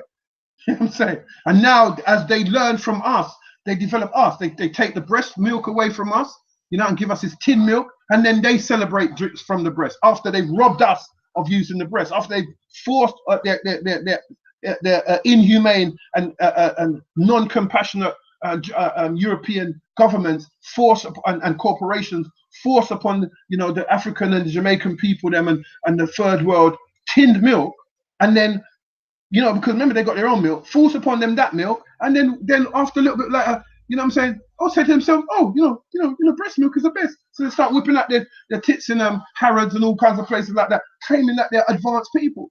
But when we were doing it, we were backward. And it's like, you can't. That's what I'm saying. You can't follow them. You know what I mean? You can't follow them. 1 minute they say this is good. Next minute, whenever they change their mind, that's it. When they change their mind towards paedophilia, you're gonna see. 1 minute it's bad right now. Yeah. And I'm going, and then you know, you're gonna see they're locking up black man, Cosby, all these people for all these kind of crimes that are 30 odd years old. And then the comparisons of white people, it's a shame. It's a shame that white people can live with themselves. You know what I'm saying? In a way, because they lack compassion. They lack empathy. They don't see what's being done to us as any problem. So therefore, it will just continue as it is. All the men that have touched man, touched daughter, they all are free. And they've gone back for a black guy who talked about raising the consciousness of black men. You know what I mean? From a longer time, Bill Cosby has done this, created these great sort of clean living programs. They've destroyed him. You know what I'm saying? They've destroyed him. And they keep going after black men who have a certain moral standing in the black community and destroying them. But all their little nasty, brothers, them that they got going on, touching men and touching little boys, getting boys to suck their dick and all that, they're still free. Nobody's worried about them because they're white. And so I'm saying this is what we're living with. So to have a romantic love is to be like them. If you want to be like them, there's nothing wrong. Do you. I'm talking to the people that must understand that love doesn't come from buying flowers and doing this and all that and like who takes out who. Most of these girls, them are like Europeans too. They want you to take them out and rinse out your money because they're broke. They look good because they spend all their money looking good, but they hardly have any money in their pocket. So they want a man to take. This is the 21st fucking century. We got a girl boxing for the middleweight champion of the world, undisputed minute in a couple of weeks' time. You understand what I'm saying? We got MMA women that are kicking women in the head, can kick over man. We got women bouncers, women lorry drivers. What is it you don't want to do? You want to take, women want to take what they want out of the system, you know what I mean, so they can use it to their best advantage. You know what I'm saying? If you want to go out with a guy in the 21st century, you can kick a guy over, you can ask him out. You don't need to wait for him to ask you out, but you can't manage that because you're still holding on to the 19th century. You know, you haven't developed that. You know what I'm saying? You think that's not your standing, but we know that you know, the black woman from, you know, the original human woman was a side of the man. She didn't have to wear no clothes and stand behind him. She wasn't a workhorse. You know what I mean? You shouldn't come and say, "Where's my dinner there?" There was no woman like that. The European created that woman. Black people never had those type of women. You don't live in a utopia with those type of women. That's an enslavement. So when we're living in an utopia, you know, when you look at the queens, that's why they buried Hatshepsut and tried to hide Hatshepsut when whoever these Philistines and whoever they went there and destroyed Egypt and tried to hide Egypt's true identity. You know what I'm saying? You know, we didn't have black women standing behind us and fucking washing our feet. We washed their feet, and they might have washed our feet too. But this feet washing was two ways. It wasn't a one-way foot washing where they was basically our slave. Europeans created that. You know what I'm saying? That person. Yeah. I'm saying that the Muslims created that woman that has to hide and has to bow, but they created those persons. They're not in original history. Original humanity doesn't have that woman that is hidden and shrouded and a slave. You know what I'm saying? Because remember, if you go back that far, you're going back to the time nearer to the so-called biting of the apple of the Eve thing. You're going right back then. So how comes right after the apple of the bitten of whatever you're going to blame the woman for, we had queens that were ruling Egypt? How comes that? How comes we have pictures when you go to Egypt of women standing right next to their king? How comes you got that then? If women somehow went straight behind and needed the feminist movement to come forward, we didn't have that as the original human beings of this planet. We didn't. We were together. We worked together as a what they would say in modern day couple. We worked together. If she was strong, she was strong. A man never skinned. I mean, a man didn't have to create. There's no evidence of oral activity within that. So a lot of what my thing is based off of is a naturality. You know what I'm saying? On a function of the natural human physical body and stuff like that. So there was you know, there's no evidence of in that age of oral love. You know what I'm saying? Where you got to suck a man's dick, or you got lick out, suck a woman's, oral sex out a woman's, vagina and all that. There's no evidence of that stuff. The Europeans have evidence of that. We don't have evidence of that. We're a different race of people, but we have now become like them and now accepting their behavior as normal. And that's fine if that's what you want to do. You know what I'm saying? But when you look at, if you claim that you're natural and you claim that you're alkaline and you claim that you're conscious and you all these claims that you're making and you're sucking pussy, then something's wrong with what you're dealing with then. You know what I'm saying? If you're claiming that you're doing that and you're sucking dick, then there's something wrong. You want it, you're again just making it up to suit you, because, or even if you're having, because they said oral sex is when you put a mouth to a penis and mouth to that, that's oral sex. But oral means mouth. So anything you do with your mouth is oral. So even when you put your mouth into somebody else's mouth, that's still oral sex. You know what I'm saying? You're still having oral sex when you put your mouth into somebody else's mouth and absorb their spit. Yeah? And people say, oh, don't say that, don't say that. But spit is saliva and saliva is spit. It's the same. You ain't seen no evidence in the African continent of Africans kissing? No, not kissing. Kissing is when you swapping spit. Swapping spit. No, there is no evidence of that. Right. Not that I found. You know what I'm saying? And no, you won't find, and even in the Egyptian picture where you see two lips touching, it's just two lips touching. There's no tongues coming out or mouth open. You know what I'm saying? But why would you want to, this practice they have, it's their practice. Why would you want to swap spit? No, because we would have known earlier on, because we were invented by the masters of the human being. So we would have known from earlier on about the DNA. So why would you want to put, your DNA into somebody else's mouth and they spit back into your mouth? You swallow their DNA, DNA. Someone in the comments said French kissing. We said, why is it called French kissing? It's still European. It doesn't matter whether it's French or whatever you're going to call it. It's still in French Europe. Yeah, I'm not saying it ain't, but I'm just saying what, like, I don't know, maybe you might know why it's called French kissing. Yeah, it just probably just came out of something, European. It's because it's another European saying. I don't know. I think it has something to do with the soldiers. They might have called it that because they thought they saw the French doing it in their occupations, so they might have brought it to England. This is my understanding anyway. And then they start to call it, let's kiss like the French. You know what I'm saying? So that's when they start to do it. But it was already here, obviously. You know what I'm saying? But I don't know. But what I'm saying is that there's nothing in the mouth that's designed for sex. You know what I'm saying? People say, oh, like the people that are conscious and natural, they say there's nothing in the bottom that's designed for sex. So you can't then say, if there's nothing in the bottom designed for sex, then why are you putting your mouth and your tongue into somebody else's mouth? And you know what I'm saying? Because that's nothing in there designed for sex. The mouth has saliva, it has amylase, What about the rumor? Yeah, them say that man's supposed to have G spot in him batio. Yeah, again. Who came up with that? They come up with these things because this is what they control everything. So they can come up with this and tell you that. You know what I'm saying? We have existed for tens of thousands of years without having to need whatever that thing they say you've got in there. I don't want to find out about that. You know what I'm saying? So let them have it. You know what I'm saying? But they're going to tell you that. They'll tell you anything that they need to tell you. You know what I'm saying? We know that one of them, Michael Douglas, he got throat cancer, and he was told it from sucking too much pussy. So he must know. You must know what it is. If I never heard of anybody getting cancer from having sex with their girl. Never heard of that. I never heard of cancer from penetrating pum pum. I've never really heard of that. You know what I'm saying? But as I said, when I'm saying that, when people are doing that, like, if you can tell me what's in the mouth that is erogenous, there is no erogenous zones in the mouth. They're making it up. They'll have to make it up and say, oh, they'll say to you, like, because they control everything, oh, there's sorry. They'll say, there's an erogenous zone in the upper left quadrant of your left side under your teeth. They'll just make some shit up. There's nothing in your mouth. It's saliva. The saliva contains an enzyme. It's got sugars in it. And another thing they call talin or some shit. I don't know. And it's to break down food and break down stuff into sugars and shit. There's nothing about making love. There's nothing. It's all, you know what I mean? So that's why that's also oral sex is DNA. You're swallowing another. So if you kiss 6 different girls by entering their mouth, you know what I'm saying? You swallowed 6 different types of DNA. You've ingested 6 different types of DNA. To me, that's nastiness. I did it. I've done it, but I never knew.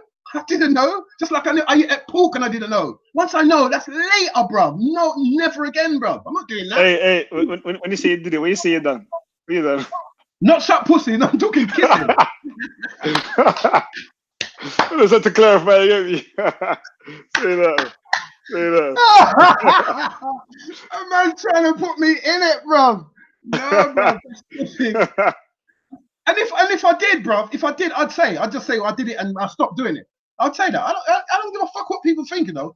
But from I've been on, as you know, from I've been on radio, I've always talked about oral sex being wrong. So it's not. You know what I mean? For those who haven't heard me before, I've been talking about this for years and years. I haven't just come out and like, you know, So you know what I'm saying? I've always said that it's not natural, isn't it? So if it's not natural, why are you doing it? You know what I'm saying? So as I said, there's nothing in the mouth. So you know, love making doesn't include putting your tongue necessarily. If you want to do it and you're nice with it, because I remember having a conversation with a brother and he said he loves it. I said, knock yourself. I'm not saying you're not to love it. I'm just telling you that from a sort of you're close to be conscious. If you choose to do that, you're choosing to do that not from a conscious perspective, from a choice perspective. Because consciously, you shouldn't be doing that. You get what I'm saying? You know, your mouth continually produces spit. Continually. So if somebody spit on the floor, you can easily just, or you can spit in a cup and say, have a little drink of that. That's me. Hey, baby, I don't want to kiss you today, but I'm going to spit in this cup. Have a little drink of that. That's a little bit of me, babe. Drink my spit. I'm sorry, like, what? Imagine if you did that. Imagine you spit into a glass and say to a girl, that's me, babe. Have a drink on that. Swig on that. That's me, part of me in you, babe. How many people do you think is gonna like, and they'll probably end up some people doing it. It's like, yeah, mix a spit with some sugar and it'll be all right. Just, yeah, of course. Like they're busting in a girl's, like in a porn thing, they're busting in a girl's face. What, you tell me, what do you get out of sperm in the face of a chick? I mean, in a girl. Oh, come on, man. They're living, they're put that comes off one of their Greek goddesses as well. Again, it's European. You know what I'm saying? So once you know that there is nothing in the mouth that determines sexual feelings. You know what I'm saying? It's all that the mouth is designed for is to masticate with the teeth. That's to chew food and to help break down food in your mouth to digest. Nothing about love or nothing. Now the lips, though, obviously the tongue is for tasting. You know what I'm saying? That is designed obviously to help to push the food back in your hole and the back of your throat, to put, you know what I'm saying, and taste it a certain way, bitter, sweet, and all that. You know what I mean? All that. That's what the tongue. There's nothing on the tongue says I'm gonna taste this human being and they're gonna taste nice. You understand? There's nothing on the tongue that says I'm gonna taste this person. You taste nice. I like you because you taste nice, like a sweetie. You know what I mean? Nothing. Yeah. So the tongue, the teeth.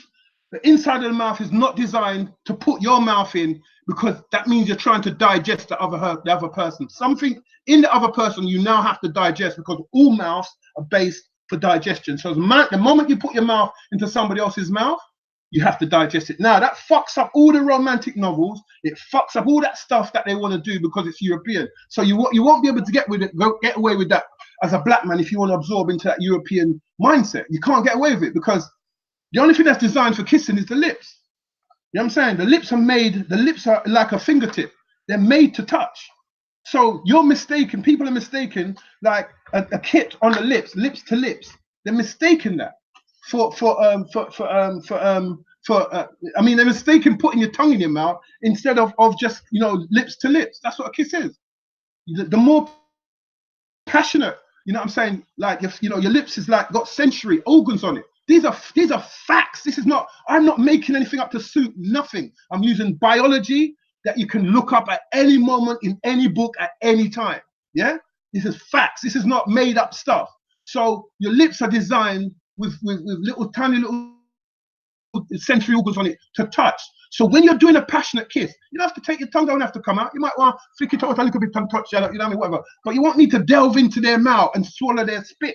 Because when you spit for over a little, once you start doing that, after a little, you build up more. Because what the mouth is trying to do now is trying to create, because it feels all the movement of food when your tongue is moving out. So the mouth immediately tries to create digestion. So it builds up this extra saliva so that it can swallow and digest what's in its mouth. Anything you put into the mouth does the same thing. Chewing gum, sweetie, marble, stone, nail, anything you put into the mouth immediately starts to work to digest it. Throws the acids at it in the stomach and all that, you know what I'm saying? So once you put, so you don't have to do that. But if you want sensory touches, You know what I'm saying? A lips to a lip. You know what I'm saying? And the passionateness of the lip to the lip will create, you know, a sensory organ. If you smoke, you fucked up a lot of your receptors on your lips. You know what I mean? You burnt off the top of your receptors enough because the heat from the cigarette or the heat from the spliff or whatever will burn up the hole in the front of your mouth. You get what I'm saying? That's why people used to smoke pipes back in the day. Spliff is a European, a spliff is a European invention.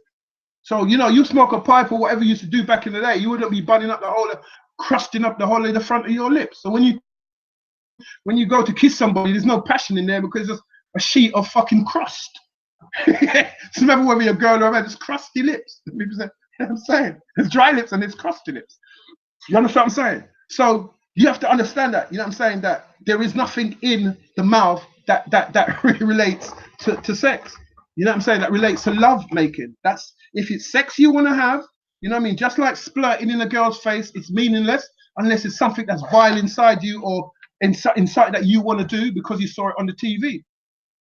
Now, if you watch Kevin Hart as a movie, his stand up, and he says in the movie he spat on his chick. You know what I'm saying? Because he saw it on a pornographic movie, so he spat on her. He spit in her face. He spit in her face or some shit like that.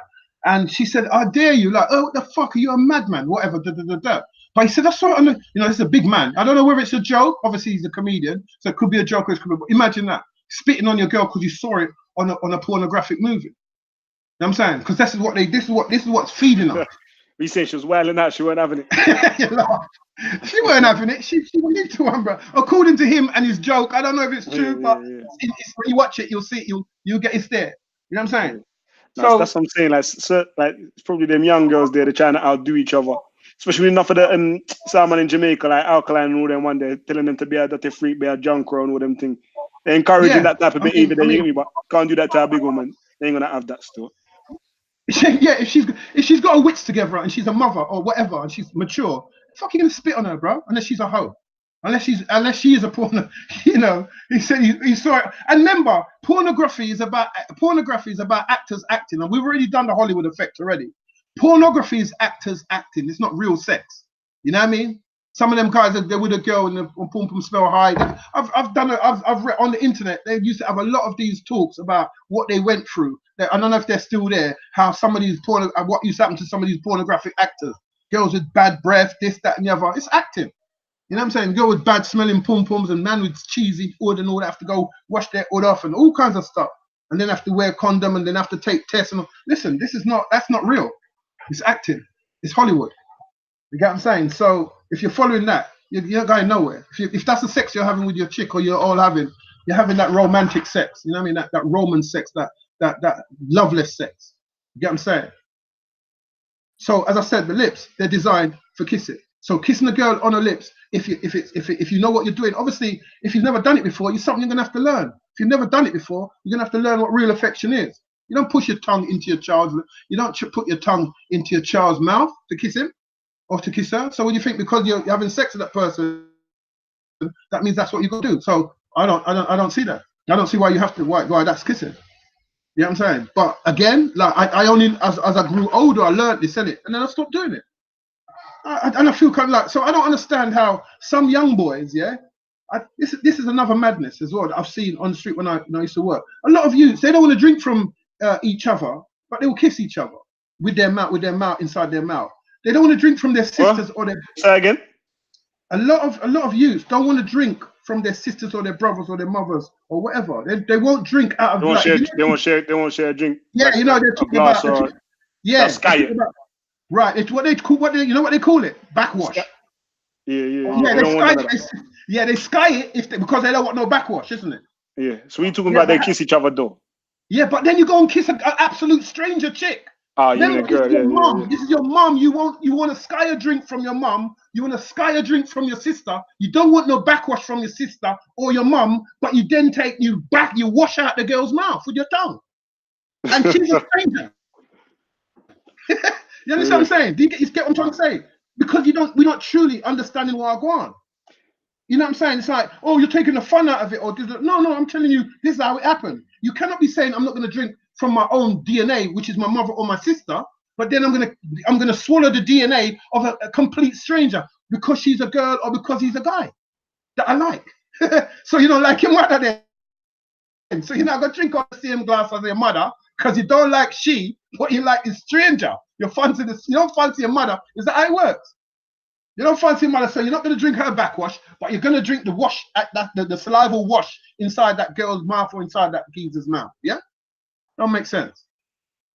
That's what I'm talking about. These kind of madnesses. So that it proves then to a point that somebody knows something about feels something about the backwash, about the saliva in people's mouth, isn't it? It proves that somewhere along the line you have a sensitivity towards saliva somewhere in your subconscious, but you got it all twisted because of the slavery that you're under the Europeans as an original human being, as a black man, blah blah blah.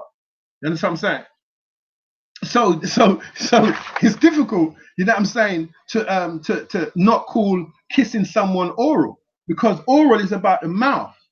Anything is, you know what I mean? Oral cleanliness means cleanliness of the mouth. You know what I'm saying? Oral anything means of the mouth. So if you're kissing someone with using the inside of your mouth, you're committing oral sex. You understand? So oral sex, I don't do oral sex. How about that? So anyway, moving on. So you know, the emotions that we have in our communities, you know, which leads on to what I was saying about behavioral stuff, is that when you have a child and you don't even know who the dad is, you know what I'm saying, because they found out about DNA and how DNA carries on, right? Some women, they go out and they have no intention of keeping that guy, you know what I'm saying, and they play every card that they can in order to have a baby. They don't want the guy at all. They just want the baby because they want the baby to belong to them, because the system is set up that way where that mother gets control of that child, and fair enough. But they don't. So now you have a child who has traits from the DNA of the dad and the DNA of the dad's bloodline, you know what I'm saying, that you have no idea about. You know what I'm saying? You don't know how to feed it, you don't know how to control it, you don't know how to do anything for this child because you have no idea about that bloodline. You know what I'm saying? You have no idea. So this way of meeting someone in a dance and the next thing you're breeding for them, or, you know, meeting a girl and within 2 or 3 weeks she's pregnant for you, you know what I'm saying, of 2 or 3 months, is reckless. So then you're going to create a reckless child because the fullness of that relationship is not there. But then the Europeans are going to tell you that, oh yeah, the government will help you, or this will help you, and then you're nice. You know what I'm saying? But the behavioral pattern of that child is going to be distorted, no matter what you say. Somebody has to be along there to play that role. You know what I'm saying? They're distorting the community as it stands. You know, because whatever they want to believe in, they're going to force the rest of the country to believe in. Just like how they're forcing the rest of the country with many whole lot of resistance. You know what I'm saying? To teach young children, you know, homosexuality and the, you know, love of men on men and people that change their sex. So when they're ready, they'll teach you everything they want to teach you, and that's because they're in control. But what I am trying to say is that none of that is the idea of what love is, or is helping the black community, because they don't really want to help the black community. They want everything that the black community does to fall under the umbrella of what white people are doing, who have had over 1,000 years head start over black people. And because some of the poorer black whites are on the same level as the poorer black, somehow if we get something, the jealousy that they have within them, which is obviously another part of their negative emotions, because I believe that they are a very negatively enhanced race of being.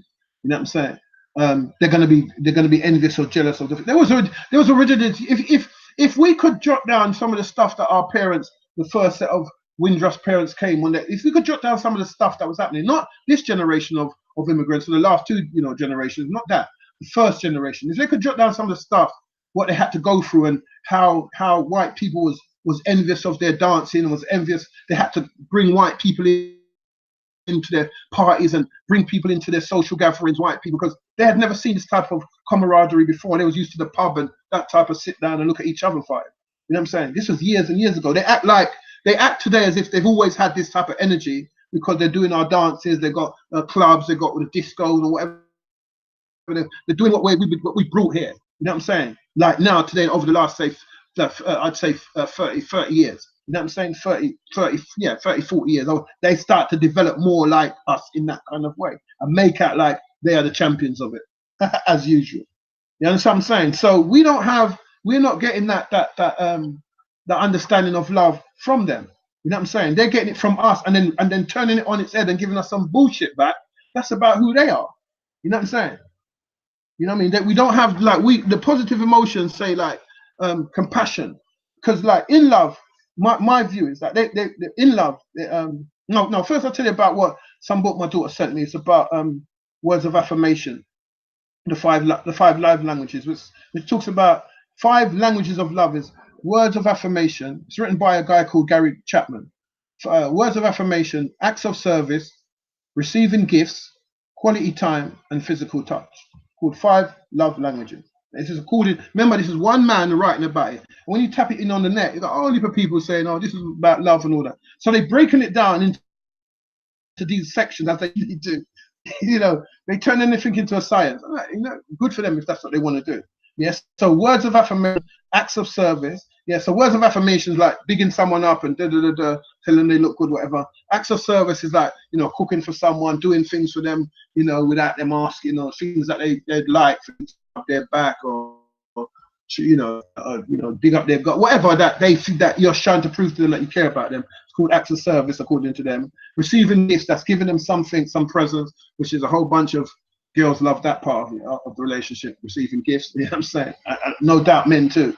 You know what I'm saying? Quality time, you know, thoughtful gifts as well, like obviously flowers and I don't know, necklace, you know, whatever. It's not just, you know, buying big cars and big wacky blings or whatever. It's just about giving. Quality time, spending time with each other, obviously spending time together, doing things together, quality time, and physical touch. That's kissing, hugging, holding hands, you know what I mean, whatever, you know, anything to do with the skin touching skin, yeah? So that's what they've got it down. And I'm saying all of them, they've got it down as separate languages. Now, really, everybody should have, in my opinion, everybody should have a bit of all of them.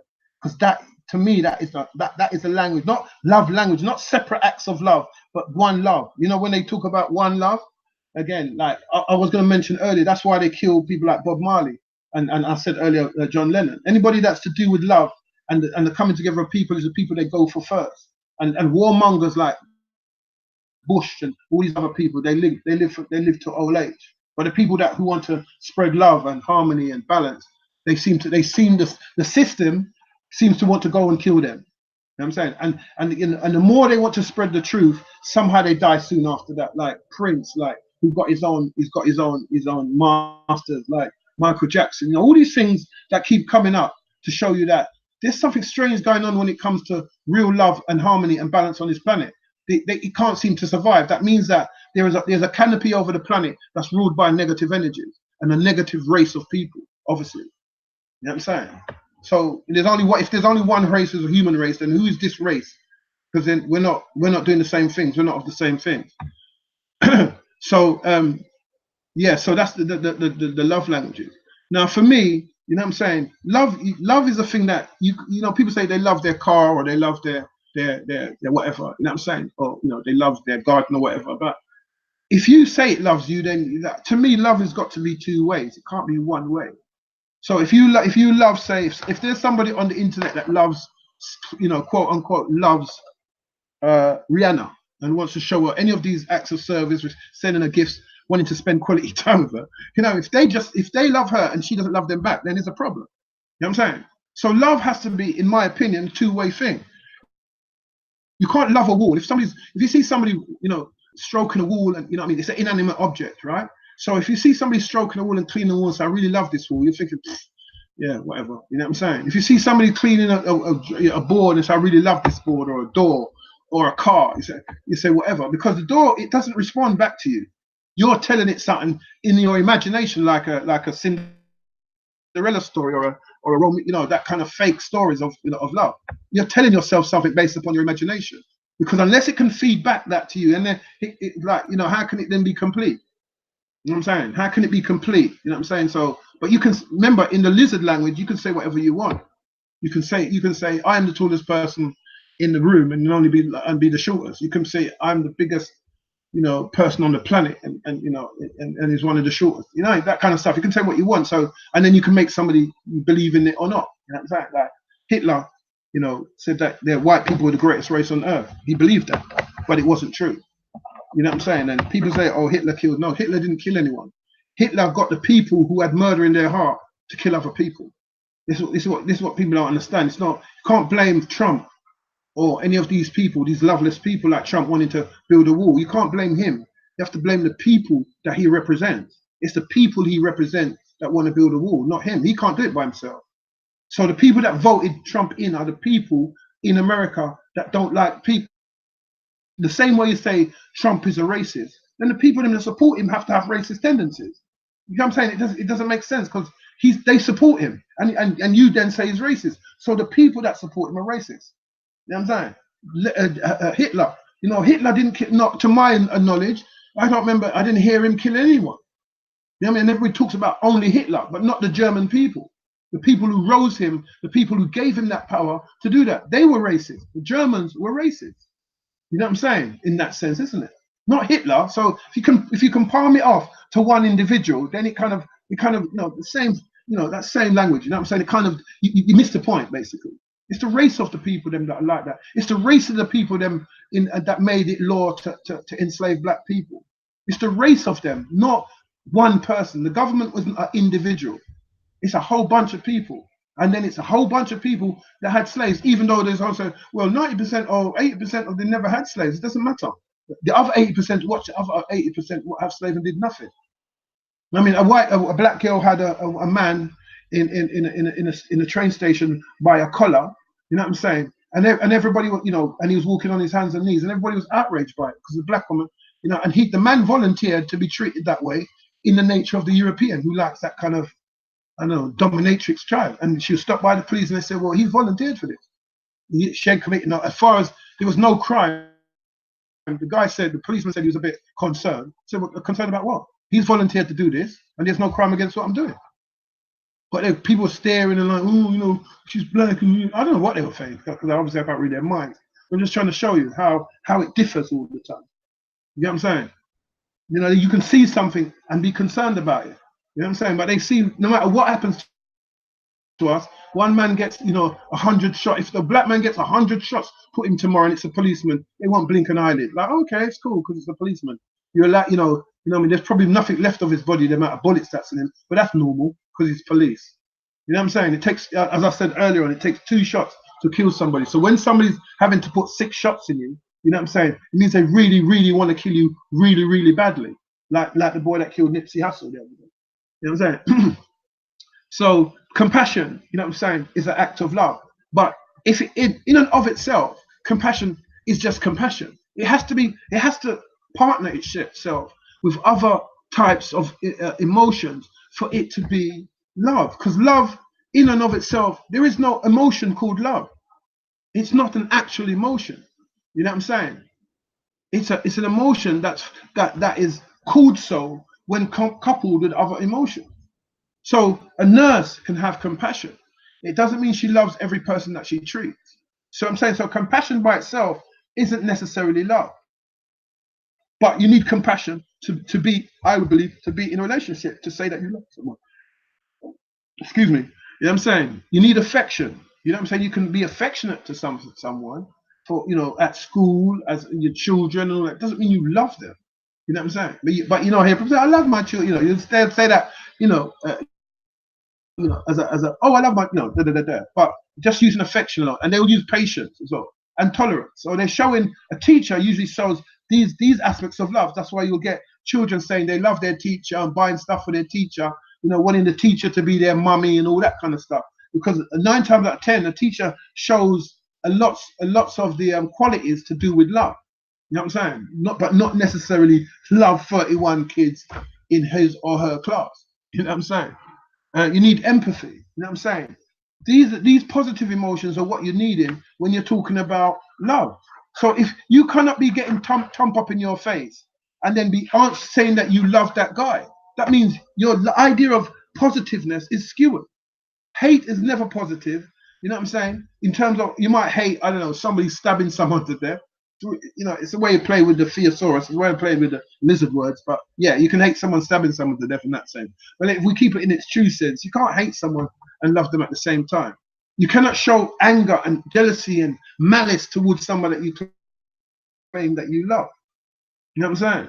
You know, there should be a feeling of ecstasy, a feeling of cheerfulness, a feeling of elation. When you hear that person's voice, you feel warm, you feel not, you know what, like, yeah. What do you mean? What? Yeah, all right then.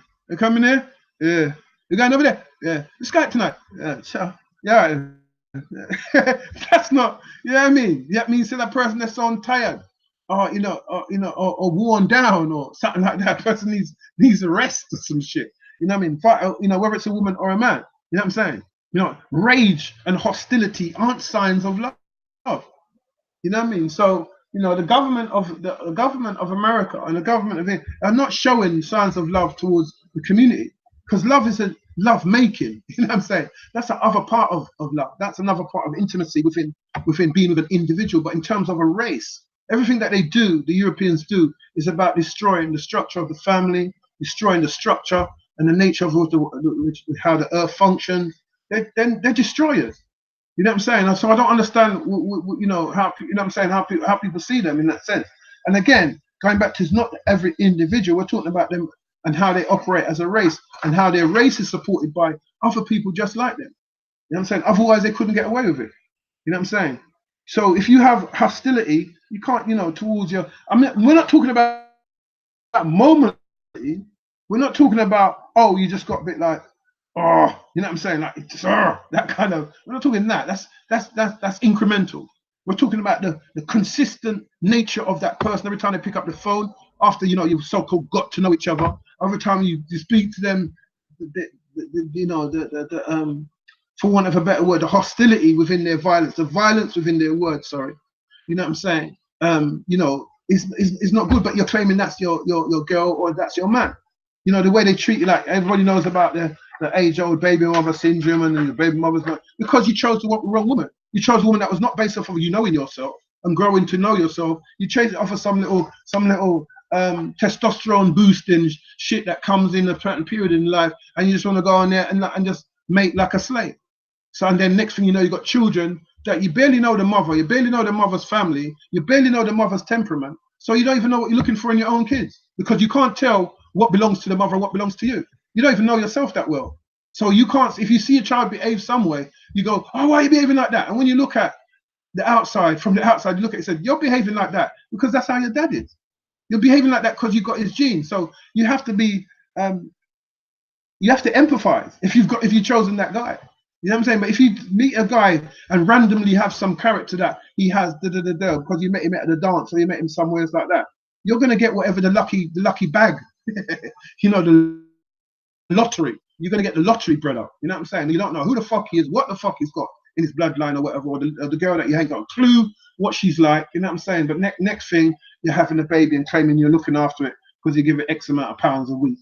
You know what I'm saying? And you might have it every other 3 or 4 weekends. You know what I'm saying? But then that's it. That's your lot. All the schoolwork, the homework, the bedtime, all that kind of stuff is left down to the mother and whatever semblance of family she has. Yeah. and what they have found in studies, that women that are most violated, you know what I'm saying, in terms of attacked by men, are women who don't have no, don't have no bigger brothers or don't have no one to defend them. They're the ones who are most likely to be attacked by men. You know what I'm saying? Because they don't have, anybody. The man automatically knows that this person's by themselves, so they can use their male anger and their male strength on this person who has, who claims to love them, but has nowhere else to go because this person has embedded themselves into this person's life.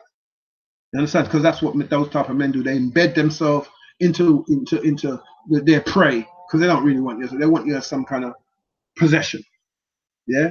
Michael Jackson has a song saying, "Now I've learned that love's not possession, and now I've learned that love won't wait." You know what I'm saying? So, to possess a human being, which is the nature of the European mindset, is about possession. Their constant use of lord and master across the ages is their nature of communication. There's always got to be a master and a servant. So you're the master as a man, and according to them, your woman is your servant. You're the master as the mother or the father. According to them, the children are the servant. You understand what I'm saying? But as they're doing that to one set of people, another people are trying to wiggle themselves out of that and try to behave in a whole other way and then blame it on society. Well, it's not actually society. It's European ways of life. It's the Europeans that have brought this to the world. and all their Asiatic friends and all the people who bring that women are less than men. We as I said earlier on, black people and the original people of the planet, according to the historical documents and what's left, that didn't live like that. That was brought about by another race of beings. You know what I'm saying? So positive emotions needed in order to develop a relationship. It's obviously caring. You have to be, you know, you'd expect the person that, how can you be with a miserable old git of a brother or a miserable old git of a girl? You know what I mean? She's not even friendly towards you. She's, you know, always, what's in your phone? Who's that? Who you chatting to? Rah, rah, rah. One bag of nights. You know what I'm saying? Like, what you doing with her? Is that the best you can do then? You would just look at big mode girl who just run off our mode all the time and keep, you know, and you holding your head down to that. Or you with this guy that's always trying to bully you and where you going? You're not wearing that, you know. You're not going out tonight. Like he's your daddy. So basically, the relationships, the European state relationships, are master and slave relationships. They're not equal relationships. So when you then try to, as a black person, try to get on it like you're a feminist or some shit, you're an idiot. You don't even know who you are. That's what I'm saying, because you don't come from that. That's what they come from. You know what I'm saying? But they want you. They need company. Them say. Misery loves company. So they like to know that a black woman's, because she's gonna feel it, because she's brought up under European mindset. She's brought up on a European government. She's brought up on a European way of life. So the more European she's become, is the more she acts like a European. So she and the other European man that she's laying with, or as a spouse or husband or boyfriend or whatever, is gonna have that. But there's other people who claim consciousness and claim, you know what I'm saying, you know, third eye and claim free thinking and all that. They shouldn't be under that.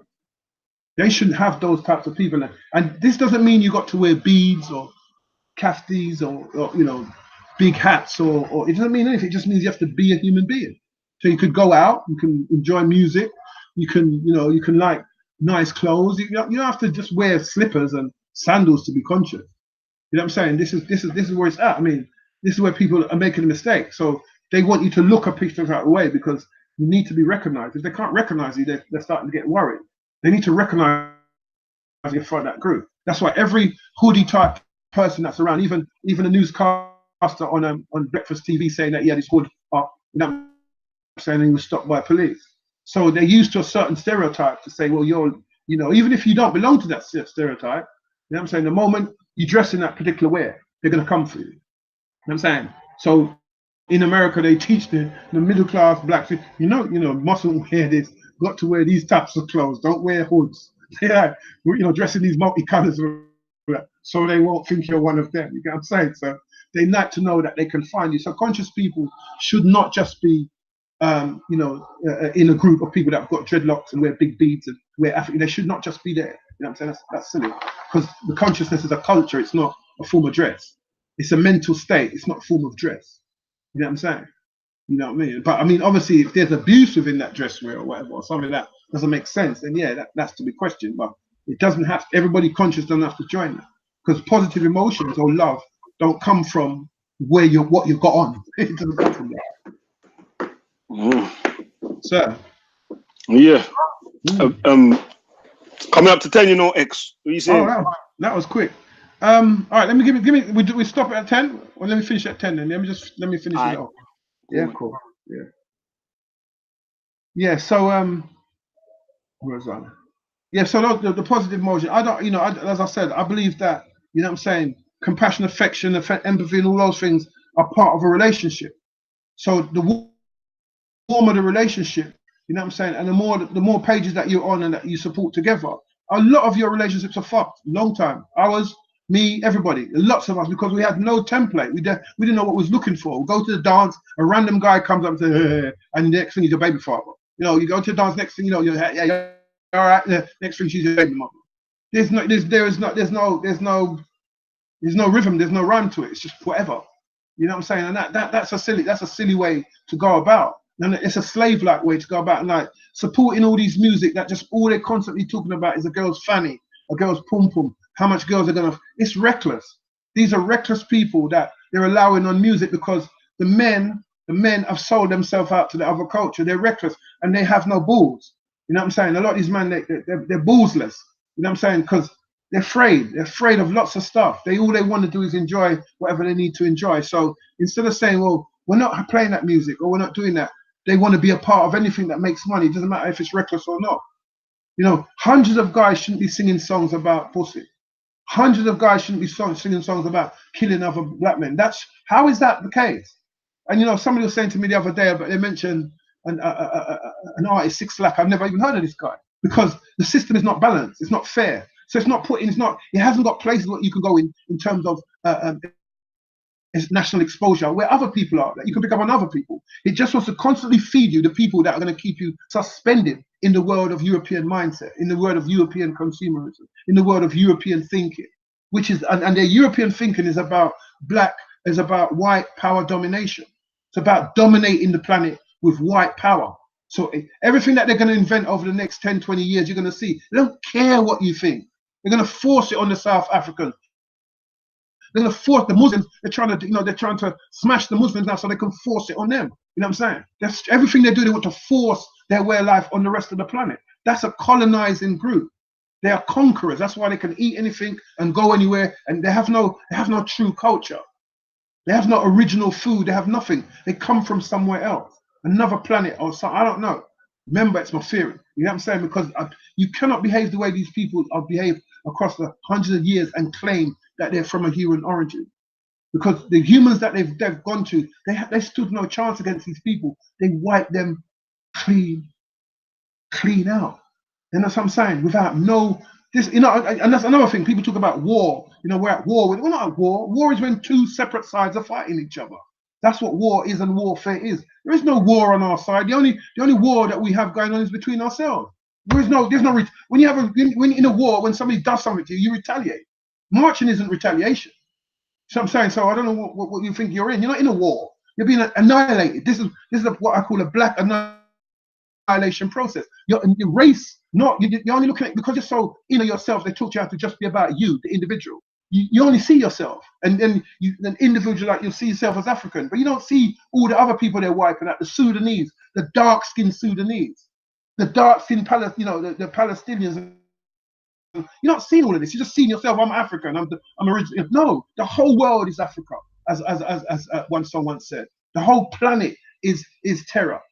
You know what I'm saying? And terror, when there's the way terror is spelled can also be, if you spell it a particular type of way, it uses the same words as earth. You know what I'm saying? So backwards and forwards, you're at this place called terror or earth. If you spell it with Terrah, it's the same words that are in earth. You know what I'm saying? So you're on that planet. So, and everything on that planet is your planet. This is our planet. This is not our Africa. This is not our, this is our planet, the human planet of humans. But there's another entity on the planet with us now, destroying the planet and destroying the humans. If you don't have to, you don't give a shit. You don't have to believe what I'm saying. I'm just saying that if you keep your eyes open, they talk about the third eye and all that, and you keep watching what's being done to us, and don't get absorbed in their white dominated news, because all the news and the media is dominated by them. I'm saying that, the ability to love somebody else, and love yourself within this chattel, this aftermath of chattel slavery. Because a lot of you don't want to talk about that, because you want to go on like you're the same as them. They've got 500 years at least jump on you. Yeah, everything that they own is based upon your slavery. I saw a cartoon on the internet where a guy climbs on the back of a black guy to get up on a platform, a white guy, and obviously it's a slave because he's got a slave ball. It's a really, I should have copied that cartoon actually. Climbed on the back of a black guy, got up on this platform. So he climbed on the back of the black guy, got up on the platform, and then he sat there. So the black guy's going, now help me up. You know what I'm saying? I'll just help you to get up. He said, why can't you get up by yourself? You know what I'm saying? So that's the kind of love that the Europeans have for the black man across the world. You know what I'm saying? He'll steal from you and then give you back pittance. You know what I mean? So his love is not the love you're supposed to have. If you got that love and I want to fuck this girl, you got that love. You got that slave settlers love. You got that fucking, that libido, that desire love. You ain't got love. You ain't got compassion, affection. You know what I mean? Sympathy, empathy. You know what I mean? Caring, friendly. You haven't got all of these positive emotions that you want to give to this person. You want to be jealous. You want to know what's in their phone. You want to know what they're doing. You want to watch EastEnders and all these programs that consistently bring up negative actions within. There's no utopia amongst the Europeans. They only want dystopia. Dystopia. They only want to live, a life where they're gonna make you pay for air. They'll make you pay for water. They'll develop statutes that says you have no human rights. There is no such thing as human rights. They'll develop all these things because they are not originally human, and their rulers do not have humanity in them. As slavery could have never happened. Chattel slavery could have never happened. So let's always remember that there's many types of slavery, but the one we went through, there is no worse one than that. That's the bottom of the bottom. There is no worse than that. Because the only thing worse than chattel slavery is extinction. You know what I'm saying? Which is what they're moving towards in terms of black annihilation. The police force, they show no love. They're about black annihilation. You know they're about black annihilation because no human being should need, unless he's the size of an elephant, should need 11, 12, 13, 14, 15, 16, 17, 18 shots in his body to kill him. One person. He's not the size of an elephant. That should not happen. I remember I started that. What the start number I started at? 8. You see people tapping, as I said earlier, tapping out with 2 shots. So these people are about annihilation. Otherwise, they just keep him twice, down him, see what's happening, call the police. This is not Hollywood. On Hollywood, they'd shoot him twice. You ever seen in Hollywood they kill a man like that, shoot a man? You'd be an uproar if you saw them do that on a television show. You're looking in the television show for some justice. But in real life, you get no justice, only on the television, because they use Hollywood, as I said from my last show, to fool you, to trick you into seeing them in a way that that's not how they are. They try, we're the saviors, we're on the side of righteousness, and we'll do the right thing by everybody. That's what, all their shows is about. We'll go to other planets and help them. They're not about that. If they see resources anywhere, you've got resources. We've seen them do it on Earth.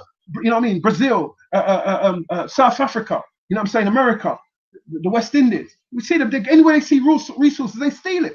And they murder, and the people them live in poverty, unless the people them want to, only the people that they feed the most are the people that want to be like a European. The people who don't want to share, the people who want everything for themselves. They don't want to advance their people.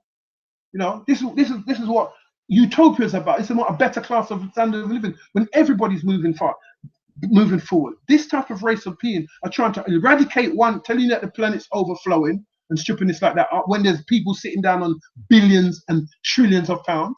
Yeah, telling you that the place is overflowing and wanting to murder people off. And who do you think is the first people that they're murdering off? The blacks, all across the planet. Anywhere there's black people, they're murdering people as we speak that you don't even know they're murdering. People with their little bits of land here and there, and they want to turn that into.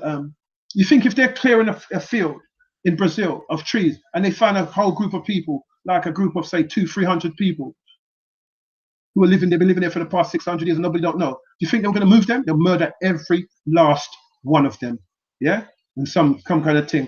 And unless it gets out, nobody's going to mention a word. If it gets out, it's going to be because they'll make something up.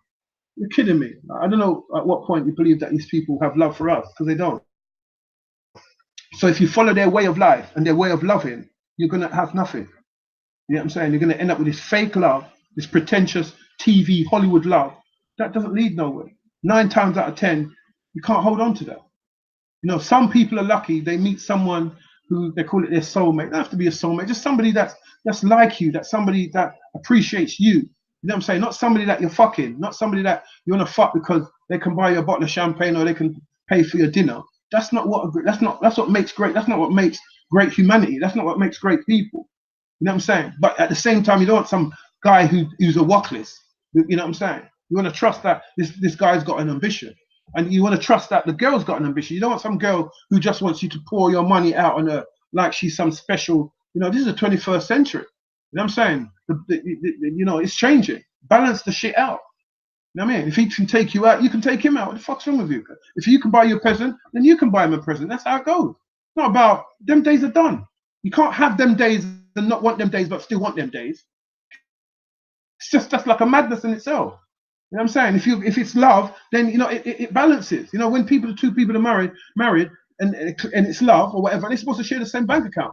I mean, they make the same choices about things like, I want to buy a new car, I want to buy you know what I'm saying? If they have separate accounts and they say, well, this is my separate money, this is our money in the middle, but this money is for me. I want something just for myself, and this is, you know what I mean? Because you don't want to lose yourself inside another person. You still want to be yourself. You don't want somebody to turn you into their slave, or turn you into their butler, or turn you into their nurse, or you don't want nobody to do that to you. You want to be a human being. You want to still be yourself, but also join with another human being to create something greater. You know what I'm saying? That old-fashioned whatever love, they're married men. If you're dealing with fashion, men are marrying men now, women are marrying women now. So that old-fashioned love is gone, because that old-fashioned love is based upon man and woman. It ain't based upon man and man. This is why they want to force the children to brainwash. This is what I'm telling you, what they've done all over the years. They brainwash people to rub things out of their head. So now if they brainwash the youths them to believe that this is normal, then after a generation, they're going to think, because they've been doing it for many, many generations, they're going to think this is a normal behavior, not realizing that they've thwarted the normal behavior and created this one that they're forcing on people, because they're not tolerable as a race for people to be in their zones. They want everybody to be in the same zone, excepting black people. They're the only people. They don't care about them. They'll give everybody else a chance. If a new person comes up and he says, I'm the stuff from outer space, he will still move forward faster than the black person will ever going to move, because they're about conquering this planet. They're not about people living together. And love is about the sharing and the evolvement and development. Not only developing for the rich, not only develop for the people who have money, or the people who are black people who are lucky enough to be able to do this and say, well, if I can do it, you can do it. No, it doesn't work that way, brother. That's just your free talk, because you want to be what you want to be. Everybody can't do the same thing. That's impossible. Then who would fix your if you got a pool, who would clean it? This is why they keep destabilizing other. They show no love for no other country. They keep destabilizing countries, taking in the cheap labor, like the cheap labor they got, or the wage labor that they got over. It's cheap labor. Yeah, it's more money that they will get in there, because that's even cheaper labor over in their own country. You know what I'm saying? They destabilize countries and feed them into Europe. So everybody's working cheaply, and nobody knows their rights, because half of them are undereducated. They're cleaning out pools, they're cleaning out dustbins, and all these things to feed into the Europeans' lack of love, lack of compassion for other people, just for itself. It's only interested in itself. So all these people that you're seeing are coming in are feeding into the European greed, they're feeding the European way of life. They don't want these people to get better. They've got them on, they're wage slaves. They're importing a new type of 21st century slave under wages, paying them minimum wage. Big grown men on minimum wage, because that's the way they can play out this white racist domination of the planet, which some people want to call supreme. It's not supreme at all. If it's not done by terror, how else is it done? They destabilized Libya, you know what I mean, and then took all the people to have us free labor in these countries and cheap labor in these countries. So we have to be clear about what love is, and that we don't live in an environment, you know what I'm saying, of love under the European. And like I said, know the difference between utopia and dystopia. And they only celebrate dystopia on all their movies about the future. It's about people living without water, air, got to pay for. Imagine you got to pay for air soon. It's coming. They already dropped that little nugget, like, yeah, the water might not last that long, So this is them setting you up, so that in a few years' time they're going to tell you that you have to pay for water. Yeah, water's no longer free. You have to pay for it. This is what they're setting you up right as we speak now. So they've already thrown that in to start off that ball rolling, so that in another 5-6 years' time you'll be paying for every liter, every drop of water. Even you can't even give away water free without that person paying. There won't be no free water in the park. There won't be no free water nowhere, because they are listen. Demonic is not even. I don't even think is a word that fully describes the nature of that particular beast. Okay, it's 10 now, bro. So if you wanna. Yeah. Yeah. Cool. Yeah, we had enough keyboard warriors in the comment section talking tough talk about they were trying to refute man on bad things, but when I asked them if they want to come on, it was crickets. Still, it's crickets. But there is a few people that wanted to come on. The first person I'm gonna send the link to is Annabelle. He's been trying to get on from the first show. I said I'm definitely gonna make him get the link first still. But for everybody that wants to come on, Alman's gonna run it now. Cause we want everybody to get a fair turn on the show. You get me? To say what they want to say. We want it to be on topic of what man's been talking about. You get me? As first of all. Secondly, we're trying to limit to we're trying to limit each speaker to one at a time, and for like 5 to 10 minutes each, so the next person can come on. Cause the show's gonna wrap up. Show's due to wrap up at 11. You get me? That's only like 6 callers, fam. So yeah, that's how we're trying to run it right now, still, sir. Yeah, I sent like if you wanna come on the call, send me an email to contenovereverything@gmail.com, and I'll message you back again. You can jump on still. But I sent out the first link to Annabelle. Annabelle, if you're in the chat still, let me know.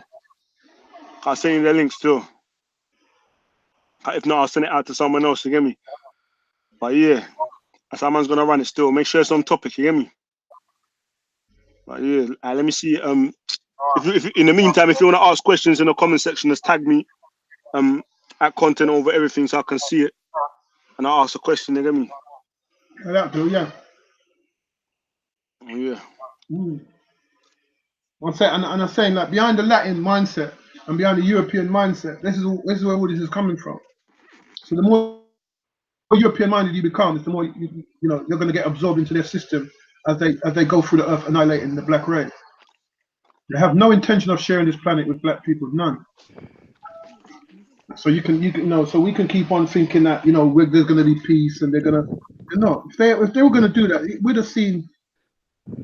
Blessings, family. Oh, the Annabelle. Yeah, man. Can you hear me? Yeah. Respect. Blessings, Doctor. Yeah, respect. I'm gonna put my thing on mute still. I'm gonna come in and remind you when 5 minutes is coming up. So, yeah, Annabelle, we're gonna try to keep it 5 to 10 minutes still. That's cool, man. That's cool. But yeah, do your thing, fam. Yeah, Doctor, how you doing? I'm good, brother. So, I really appreciate what you're doing, man. I really appreciate it because it takes a lot of courage to do what you're doing, Because we're dealing with the whole system, you see, and yeah, and the whole system is brainwash people like into this whole homosexuality thing nowadays that I'm totally against, and I think it's totally unhuman to do that act in itself, and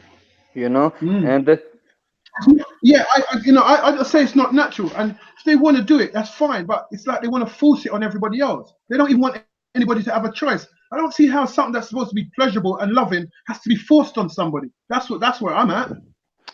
totally, I agree, man. I agree, but I feel like in about 100, 200 years, people think this sort of act is normal.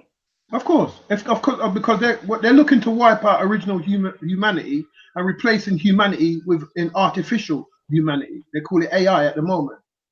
So obviously it's going to be a part of their thing. Remember, all the stuff that they've already eradicated Alexandria.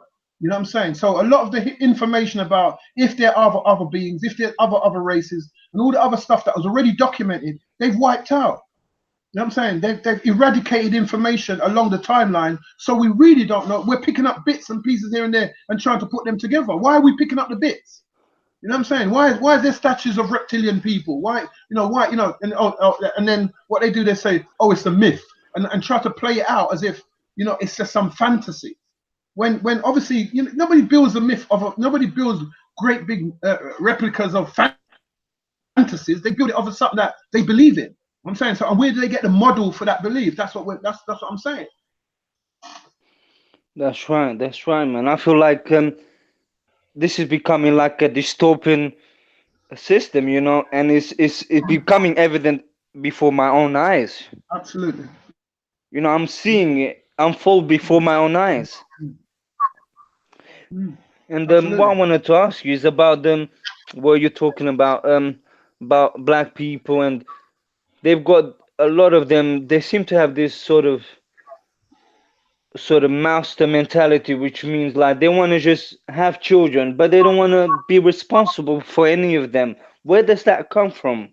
Slavery. That comes from chattel slavery.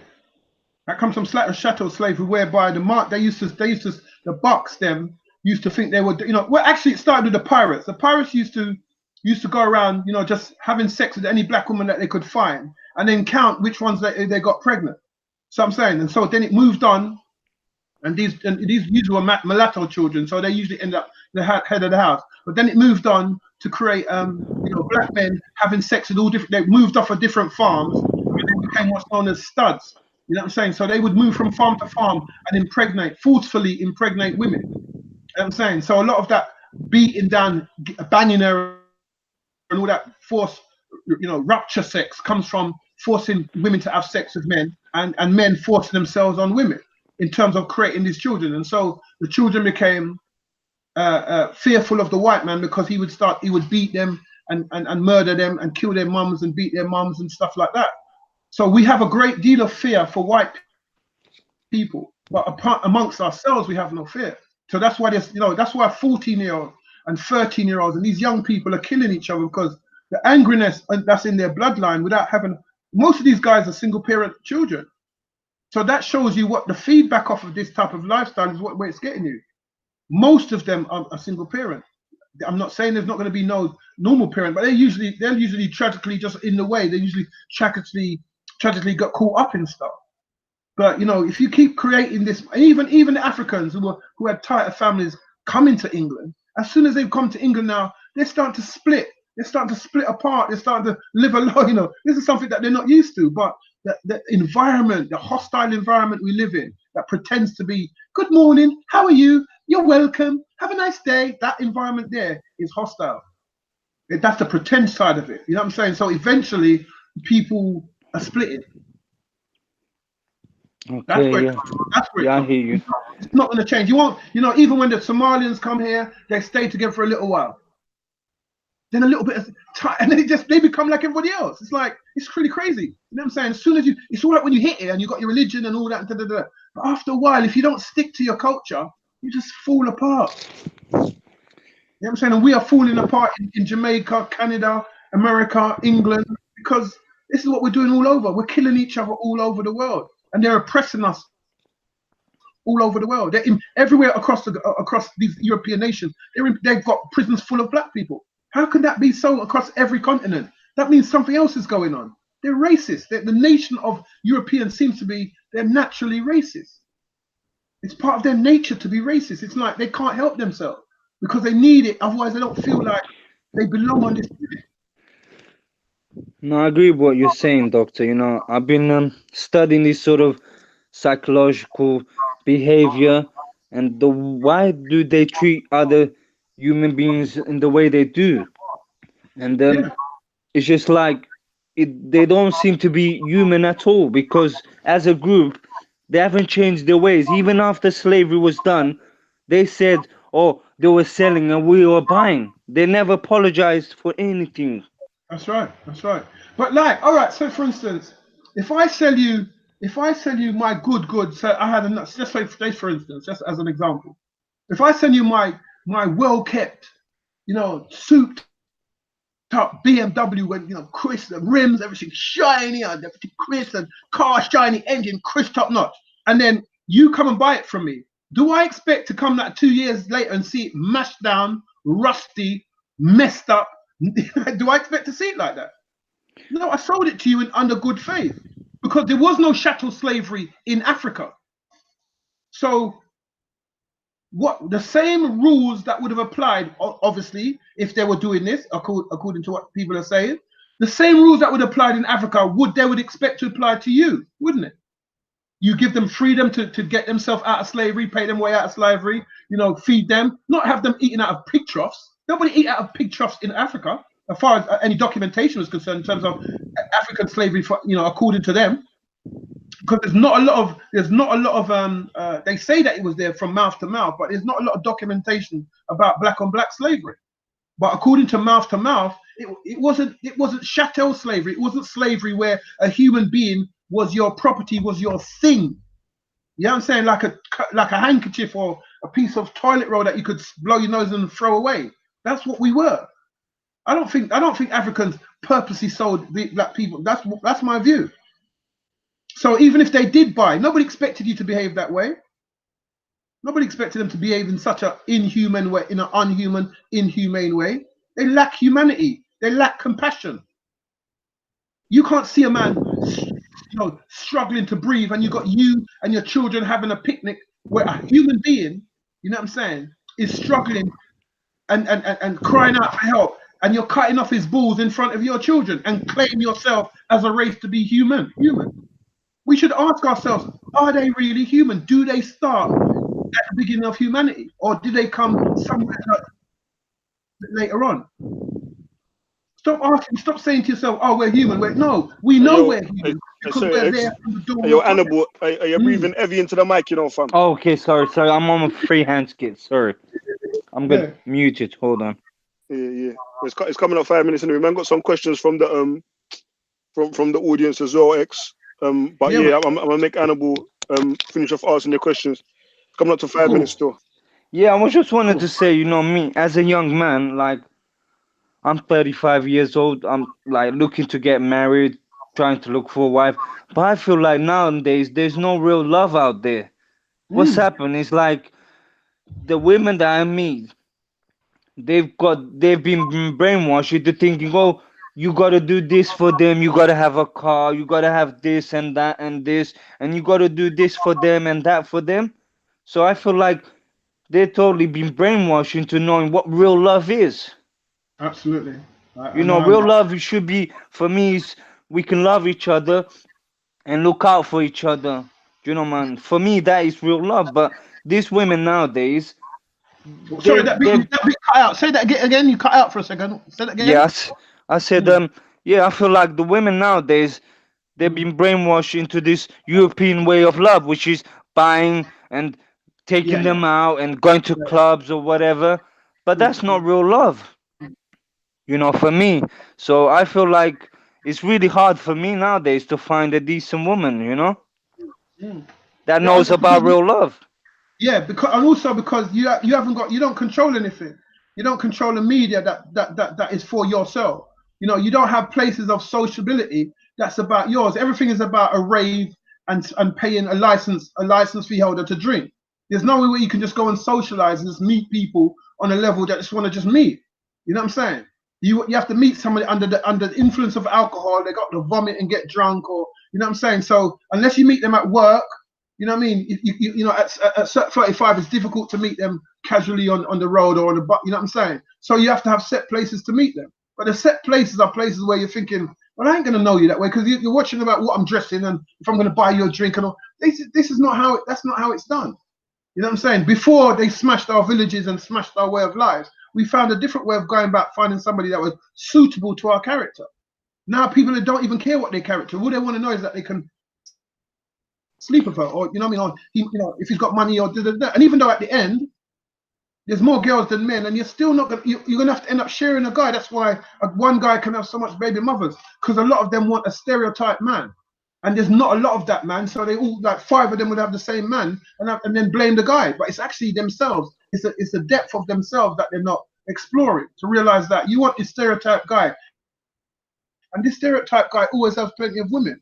But you want him to just have you What one. I You know find what I mean? strange, So doctor, is that a lot of these women, they go for the bad boy sort of guy. They get pregnant by them. They have their children. Then the bad guy leaves them, and they don't want to blame every man that is like that when they're the ones looking for it. yeah, I hear you. Exactly. It's like I Yeah, don't understand. It's totally psychotic, you know. yeah, I get that. I get that. Absolutely. I would definitely agree with that. It's a So madness. for me, I'm finding But it really hard, you know, as a 35-year-old man, you know, trying find myself a good woman that knows about real love. yeah, that's it. But also sometimes you have to like work out with the person about, you know what I mean, their personality. I know, like if it's a dancehall thing, you won't get it from there. You have to somehow else you have to meet somebody who's interested in meeting somebody, not in somebody that's meeting or who wants to meet you to fall in love or wants to meet you to have a baby or wants to meet you so you can be the be all and end all. There's somebody that wants to meet you, because then you're going to find out whether or not you're suitable. People want to meet each other, and eventually they want, yeah, we're going to meet each other and have sex, and we're gonna be together, and I want you to do this. I might not suit you, babe. I might not be your type, or you might not be my type. There's gone are the days when men are just, well, with some men anyway, they're not just taking any woman. She's got to have something else going on other than her pum pum, other than what she's got between her legs. Yeah, Got to have that's what something. I'm liking. That's why I'm like, Yes. I'm looking for a woman that's got some sort of intelligence, that can think for herself, that's got something to offer aside from her pussy. Yeah, serious. I mean, Do you know what I yeah, of mean? And course. I'm finding it so hard.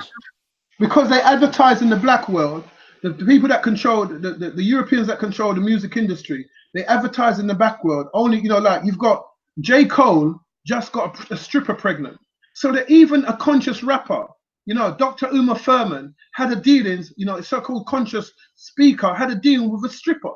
So even those who are supposed to be conscious are still infected. You mean Dr. Umar Johnson? He said What did Furman. what did I call him?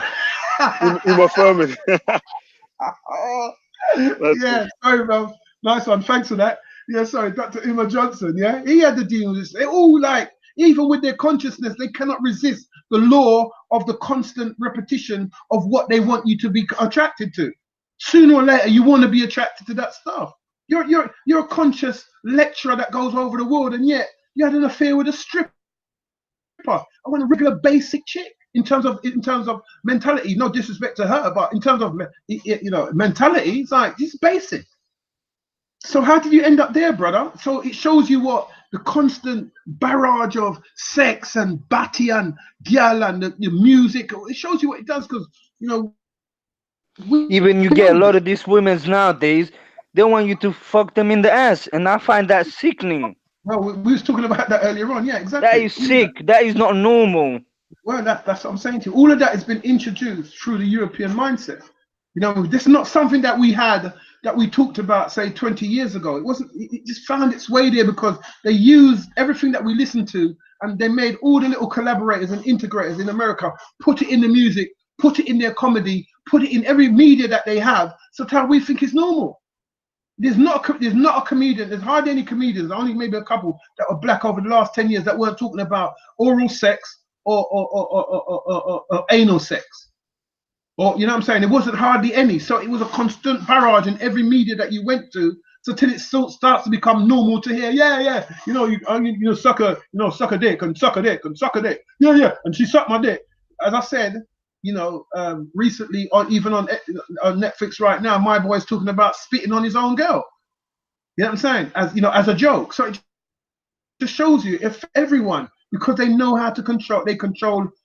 BET is controlled by white people. It's called Black Entertainment Control. It should be called Black Entertainment Television controlled by white people. That's what it should be called. Because that's why all of the chicks them are ratchet. Even the best looking, the best dressed chicks that come on these so-called housewife shows, they act ratchet at some point. They get out of their skin and try to raise rating with some, I'm black and I want to fight you behavior. Yeah, I know lots of women that have never even gone into that level, but that's what they want to show, and so people then grow up thinking, right, this is how I'm supposed to behave. Yeah? Even they go as far as even having all these toys and sex toys and all this madness. You know what I mean? That's, for me, that is not normal. That's Well, not right anyway. Well, like I said, if you're on that as a human being or whatever, you're on that. Do whatever you're on. But if that's not right for you, then you have to find somebody who doesn't think that's right for them either. Because there's plenty of girls out there who are not being affected by the influence. You know what I mean? Plenty. But it's finding them obviously is going to be difficult because most chicks are commercial. They're on a commercial thing. They want to do everything that the television is saying. They want to wear the contour makeup, the wigs, the straight hair, the whatever. They'll do everything. You know what I'm saying? Because it makes them fit in with whatever. You know what I mean? And most of us want to fit in. You know what I mean? Even myself. All right, bro. Yeah. It's gone 10 minutes still. I want to read out some questions from the audience, and I've got two questions here still. Okay. The first one's from Bugnigos TV. It says, why are people trying to dismiss Nipsey Hussle's assassination as a gangland murder? I lost it. As a gang what? As a gangland murder, like a gang-related thing. Why are they trying to dismiss it? Yeah. What's he mean? Why are they trying to say it's something and that it's not a gangland murder? I don't understand. Why people are trying to say like it's just that, like I think he's trying to say that it's deeper than just a regular gang thing. Of course. As I spoke about earlier on, Bob Marley's, the John Lennon's, the Malcolm X's, anybody that moves, the Khalid Mohammeds, anybody that moves towards peace on earth and peace between black people or peace between the neighborhoods, they will be outed. This is not a random killing, bro. This guy's a name. This is how it works. This guy's a name guy. Yeah, I've been on the road most of my life. I slept on the road. I've been on the road. Yeah, name boys don't get killed by snitches, right? So they're saying, oh, he didn't have. Some people say, oh, he didn't have his protection on that. You don't need protection when you're on your turf, because nobody's stupid enough to come there and mess with you. It's a unwritten thing. You know what I'm saying? So once he's on his turf like that, the only thing they could have done was drive by. This guy walked right up to him, shot him, walked away, came back, shot him again, walked away, and came back and shot him again. That's a hit, bro. You understand what I'm saying? And witness was there, so there's no way he knew what you know about that when you're that guy that's coming to kill somebody on his turf. That's a name, brother. You're gonna dead. Yeah. You know, no matter what happens, once you hurt this guy or shoot this guy or whatever, you're gonna die. There's no two ways about it. So you're telling me this guy went there with a wish to die. So he's going to kill this guy knowing that he's now going to be a target to die. You know what I'm saying? Because remember, this guy's a name guy with named people behind him with machines and straps. And you know what I'm saying? So you're going to go and kill him in front of other people. And where was you going to go with the rest of your life? Or where do you think, if you got a girlfriend, what do you think was going to happen to her? Or your mother's house? You have to understand how this thing works. So you must have done it with the intention of knowing what was going to come next. So what he did, he gave himself up to the to a mental hospital. He put himself in there. You know what I'm saying? He basically gave himself up. Yeah, because he knew that there's no way he could have turned without dying. You know what I'm saying? There's no way on the and so what he already had, what he had planned. That's like a hit, bro. Not a gangland, nothing. How's it gangland and he's not a part of no gang? And no gang's repping him. And no gang's throwing up no sign for him.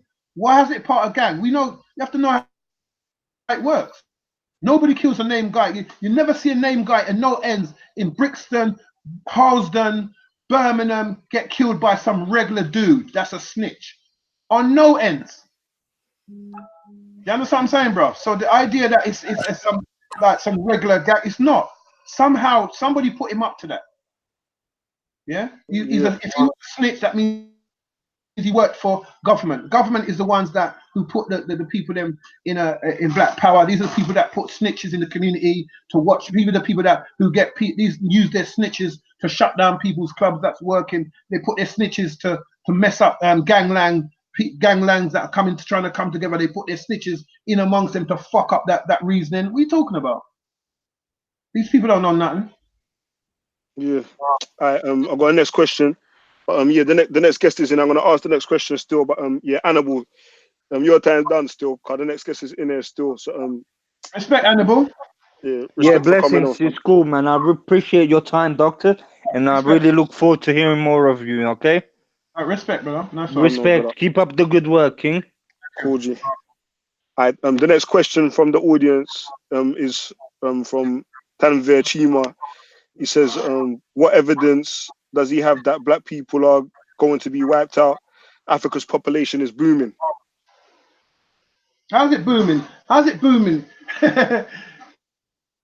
How's it booming when the Chinese have just moved in there and start to dominate some of the economies? How's it booming? I don't know what you mean. Numbers, they're still breeding. We breed very fast. So is he talking about breeding or booming? Which one is he talking about? Because at the end of the day, you can't say that we're developing as a race of people and the powers that be are over us.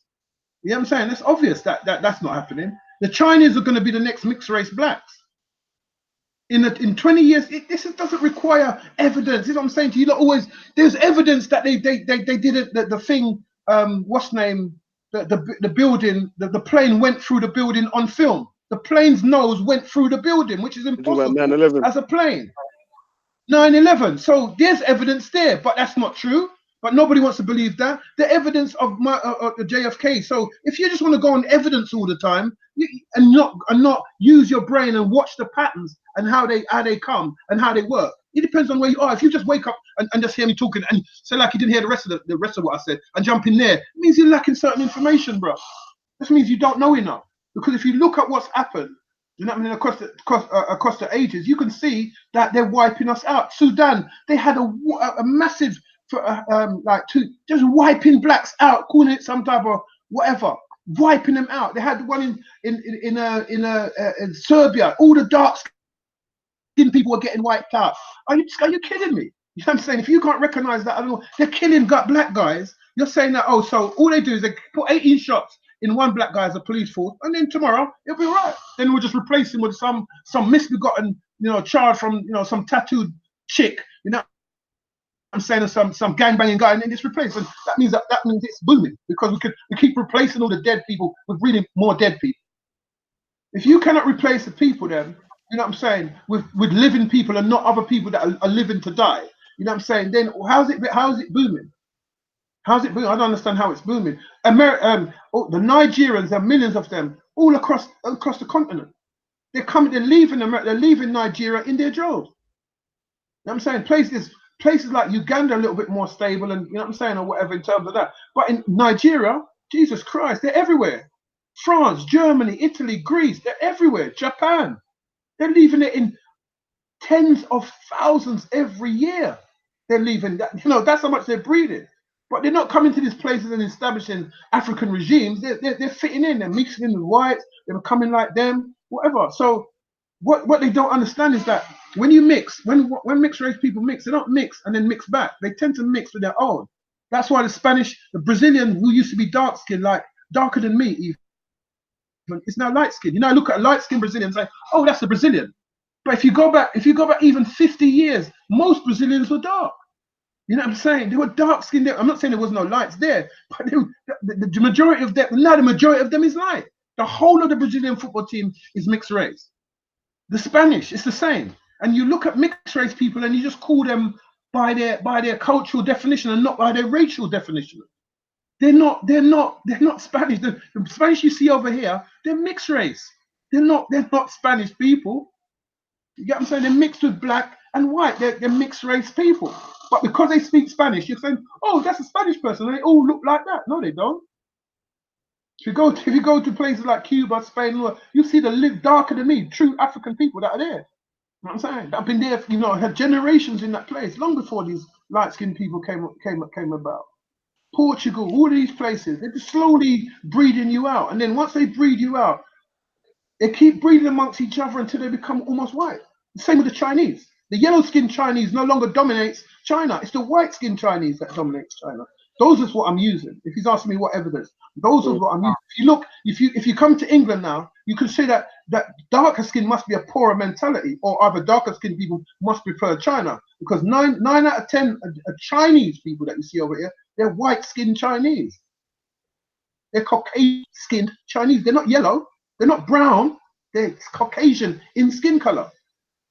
So how did they get from brown to Caucasian? And that means that they have to have money to leave China to come here and live here. So how come only they can find their way out of China? And I can guarantee you, when you go to the Nike houses and the poor houses, who are you going to find in there? You're going to find the white-skinned Chinese or the dark-skinned Chinese? Which one do you think? If you was to hazard a guess, talking about it. Yeah, exactly. You don't need. Why do you need evidence for everything when there's evidence and you still don't want to? When they show you evidence, when the white man wants to ignore it, you're gonna ignore it as well. When you can see the plane's nose going through the bloody place, but nobody wants to, because you're being dominated by a white racist regime. You're gonna ignore what you see with your own two eyes. But just let me come to my conclusion and let me show you how I come to them. You believe them, you believe them, but you can't dismiss them simply because you don't believe them. I don't know what you believe actually, but I'm just saying this is what I'm using to come to that conclusion. Cool, man. Cool. Yeah. Anybody else want to ask questions in the comment section? Just tag in content or everything so I can see it. I'll ask extra questions at the next opportunity still. But Old Hickory 12, you're on the panel, man. Ask your questions, man. All right. Thank you, Leon. Can y'all hear me? Yeah. Yep. Okay, great. It's Dr. X. Yeah, speaking.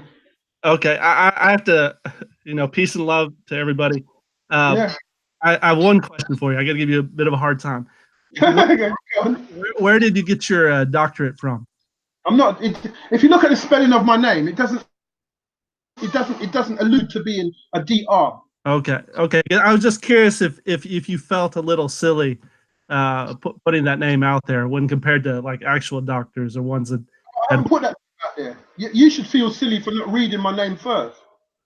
Well, but the pretension is that what you mean, right? To say like a doctor. pretension. When it says what it says. The pretension's in your head. It's not in my head. All right, fair enough. Okay, well, let's get into some of the claims you were making earlier, because I was impressed by some of your knowledge on history, because it was a little bit different than my memory of history. Because you seem to be I don't know. It's like you had a history book where anything that white people did that was good was redacted, and anything that maybe blacks maybe didn't that wasn't wonderful, that got redacted as well.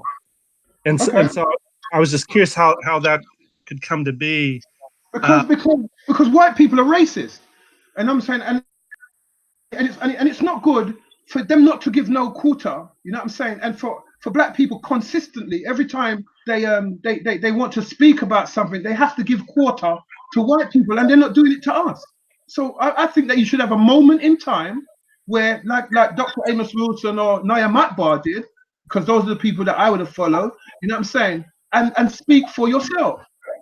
I don't need to speak for them. They have umpteen and they have total domination of the media to speak whatever they want, wherever they want.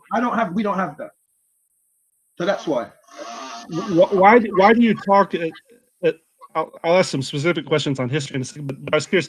Why do you view all whites as like equal, as like in one monolith group? Like we're all in agreement on everything throughout history. Sorry, say that again. Why do you view whites as like one monolith group, where like we're all in agreement on every issue and everything, and not just now, but from the beginning? I've never said that. I know what a monolithic group is. You know what I'm saying? I've never, I'm not monolithic. I don't know about a monolithic group, but what I'm saying is that white people are balanced by other white people. Yeah? Like black people, every black person doesn't agree with strippers and twerking and all that. I'm clear about that. Yeah. So when you're speaking on an issue regarding twerking, you're focusing on just that group. So what we're talking about today is the issue of love and the issue of how this particular group performs according to us as black people in that area. And that's what I'm saying. So how would I believe that you're all the same? If there's no other way to separate people, I need 3-4 days to add each day on each group of people in order to have that conversation. There's nobody that does that. So why is that enough for me? No, that's fine, but I just want to be clear. So by your logic, if one black person did something wrong, that would be attributed to black people as a whole as well. It is, but we know that it's wrong. Okay. Well, that's fair enough. We can work with that. So, like, if we go, I heard you earlier. You were giving whites a hard time about slavery and colonialism, and fair enough. Yeah. But you mentioned, like, what do you think of the Moors? Since obviously some of the Moors were black and they invaded Spain, do you? Yeah. How do you feel about that? Because this happened all. There is no evidence of castration, torture, child rape, buggery. You know what I'm saying? There's none of those evidences. So that's how I view that. We're talking about a race of people who seem to have an inhuman way of behaving. It seems like you're deflecting. How am I deflecting? You're saying, what do I think about that? So what I'm saying, the argument is, sorry, let me just finish. The argument is about love, you know what I'm saying, and a particular type of behavior, right?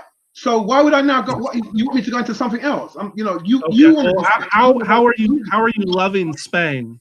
How are the Moors loving Spain when they invaded them and chopped off the heads of the Visigoths? We're talking took the crown jewels, enslaved the people. How are they loving those people? I'm saying there's not a lot of evidence of them. What you're saying, there could be. You see, this is what they do. What they do is this: they split things up into two things. That you have the Egyptians who were white, and you have. Hold on, let me finish. You have the Egyptians that were white, and you have the black Egyptians. They attribute stuff to one group of people with the same name that doesn't come from that original group. So I don't know which Moors you were talking about, but the Moors I knew in history, educated those people. You know what I'm saying? Showed them language. It didn't take their religion from them. It didn't chop them up. It didn't have picnics around them, and bugger them or nothing like that. So what are you dealing with? I don't know what you're saying. You're saying that. I'm saying that there were Moors that included black people that invaded Spain. Yeah. And a moment ago, you said if a black person did one bad thing, it was attributed to the group as a whole. But that's and I said fair enough. And now you're telling me there's some difference, and I'm trying to follow the rationale here. Listen, yeah, right. Follow my rationale, because you're trying to. It's almost like you're trying to lay traps and trying to get me to drop in them. What I'm saying is this. I'm saying if you're setting me up, say right, yeah. You agree?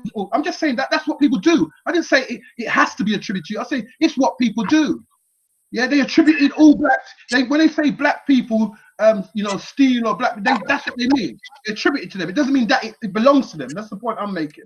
So I don't know. I still don't know what point you're trying to get at. You know what I'm saying? I'm saying that white people, according to black people, have been the most disgusting, despicable race on the planet. That's what I'm saying. The way they've treated indigenous blacks across the planet, on every continent, is inhumane. So I wonder if you come up and say the Moors chopped off heads, and that's the best you can do. So it now attributes black people. Is that the best? It's not a contest. I don't view. It seemed like you're trying to. I'm just challenging your claim that you made. It's just an example because you change that black people have never done anything wrong throughout history. I'm saying why are you saying that? Why are you saying that? Because I have never said that. This is another little trick that debaters do, and especially Europeans in terms of their forked tongue. They say you say things you never said based upon an assumption and on what they want to imply into what you want to say. You need to ask me if that's what I think. You cannot tell me that's what I'm thinking when you're in a conversation with me. So, you know what I'm saying? Because this is not there. This is not back in the days where you could tell somebody something and they have to believe it. If you're in a conversation with somebody and they've suggested a mode of thinking, and you have come up with this idea of that mode of thinking, the decent thing to do, or the most rational thing to do, ask them, have they come to this conclusion? Not tell them they've come to that conclusion. Because I'm the one doing the thinking, for me, not you. Well, let me ask the question in maybe another constructive way. When did black people start to fear white people in history? I'm not sure. I can't tell you the exact day and time, but black people weren't designed to be warriors like that. Yeah, the original human being across the planet, not just in Africa, were not designed to be violent. Everywhere that they've gone, and you read about the histories, when the white man got there, they were frolicking, they were happy, they didn't have armed guards standing at the borders waiting to spear them to death. Yeah, so the moment white people showed their wrath, the moment white people tried to kill them without any sympathy, without any sort of just pure anger and pure cold. I wouldn't use cold compassion, just coldness. Okay, and that's fine. And do you consider like Arabs, like those that moved into Egypt, do you consider those white people or? Yeah. Okay. So okay, it's okay. Fair enough. Okay. That's why on every continent that you go to, yeah, there is a group of hidden blacks that have been there for centuries that have been pushed to the back. Right. So are you? The black people of my complexion, they live in the desert. Correct. You know what I'm saying? And the white people have got all the land. Okay. Fair enough. But would you agree that there have been instances prior to Arab Caucasoid involvement where Africans didn't get along? They warred, fought, stole land, that type of thing. If that had happened, right? Because that's not part of my research necessarily, but given that can happen, yeah? And different types of Africans, like Chaka Zulu, for instance, could have different types of needs to do different types of things based upon different types of stimulus. Yes, that can happen. But what does that mean? Well, my point is simply like you're basically promoting a narrative that whites have brought all this evil into the world. Yeah. And my assumption is that evil, maybe to a lesser extent, but it's it's inherent in all people, unfortunately. No. I'd say that if you see tooth, it's like when you start off with the original nature of the cannabis plant.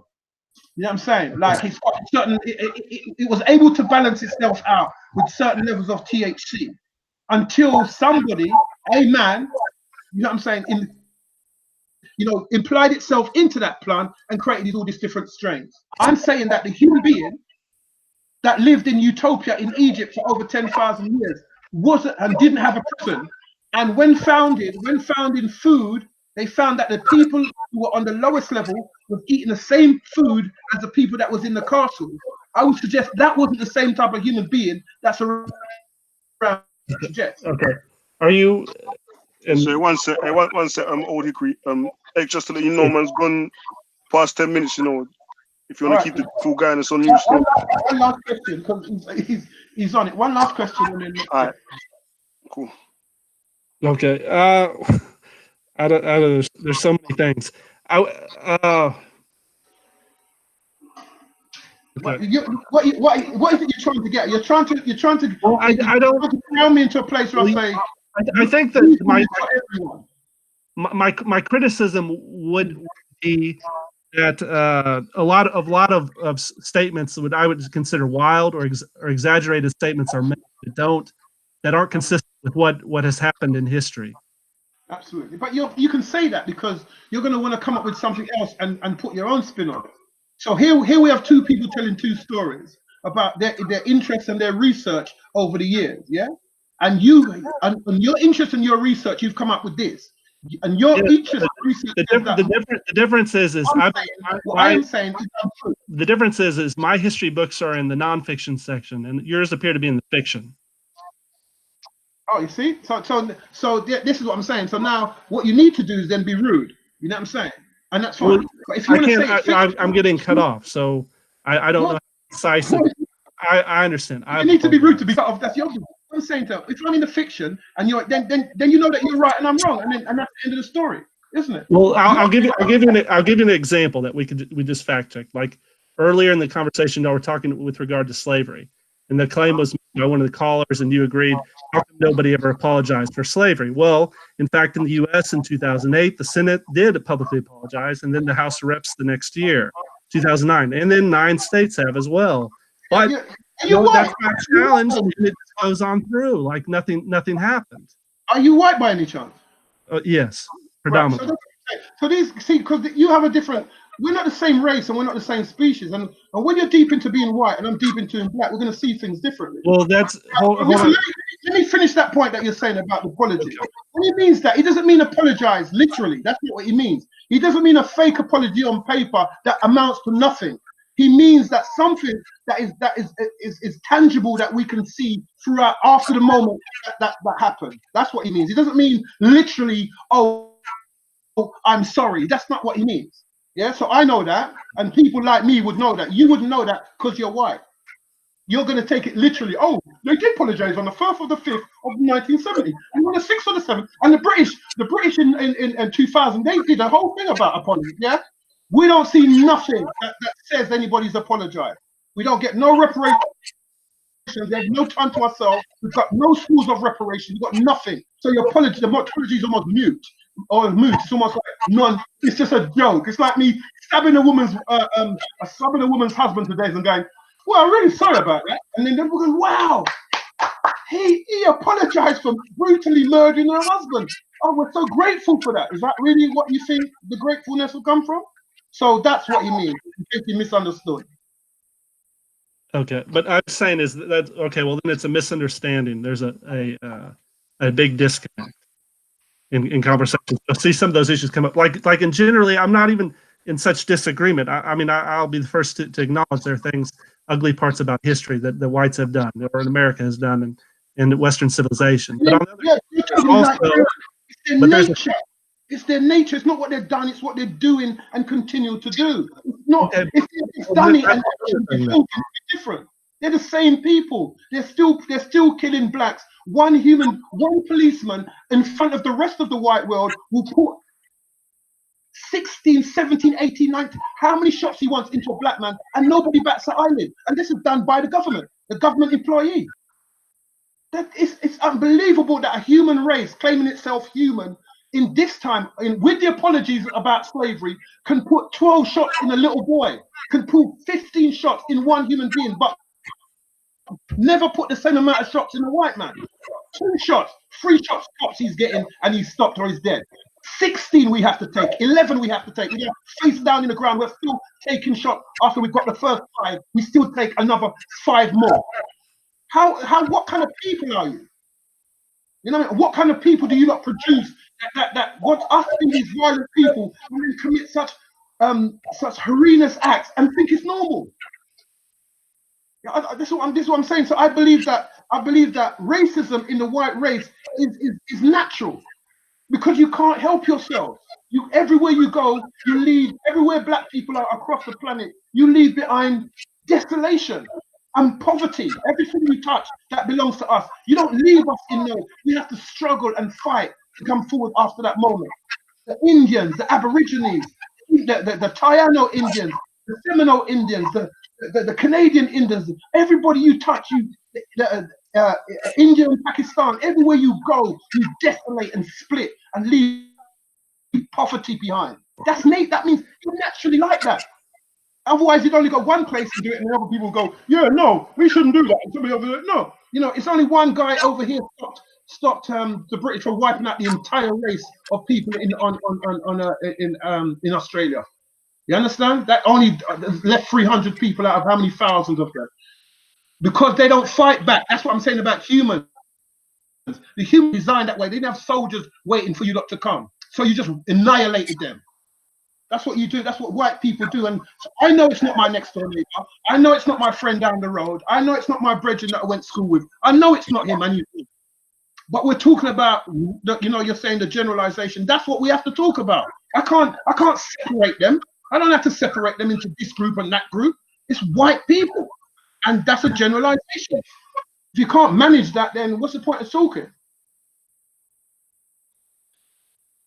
Well, it's the problem with when you make these type of arguments is it's very difficult to respond to them, because you will say a bunch of things at one time, and then, you know, we're talking about slavery, and all of a sudden we're talking about police shootings, and then we're talking about Aborigines. Well, it's like there's no way that I could be able to even start to have a conversation that way. There has to be. That's right, because this is not a natural platform. That's the reason why, and we haven't had the natural platform. So every time something like this comes up, it's so interconnected that you're looking for some debate forum where I can only talk about this thing, and then you can respond and that thing. But black people are used to this type of conversation, so they remember all the little bits that I said. But white people are not. They've got a different structure of arguing. You know what I'm saying? A different structure of debating. So if I don't fit your structure, I can lose you quite easily. You know what I'm saying? But everything that I said, if a black person was listening, they would know what to do with what. It's all connected. Remember, we started talking about love, but you've come on to ask me about this other thing, and I'm trying to tell you why these people are inhumane. That's what to do with love. They don't show compassion. They don't seem to have any love in them. So I'm wondering, where the hell do they come from? And they're happy with it. It's not like the whole race, like yourself, are just trying to defend it. But I don't have a problem with you talking about every single one of these subjects and more. That's perfectly fine. But as far as it's like.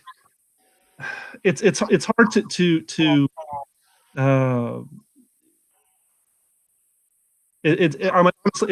hard to even start to form a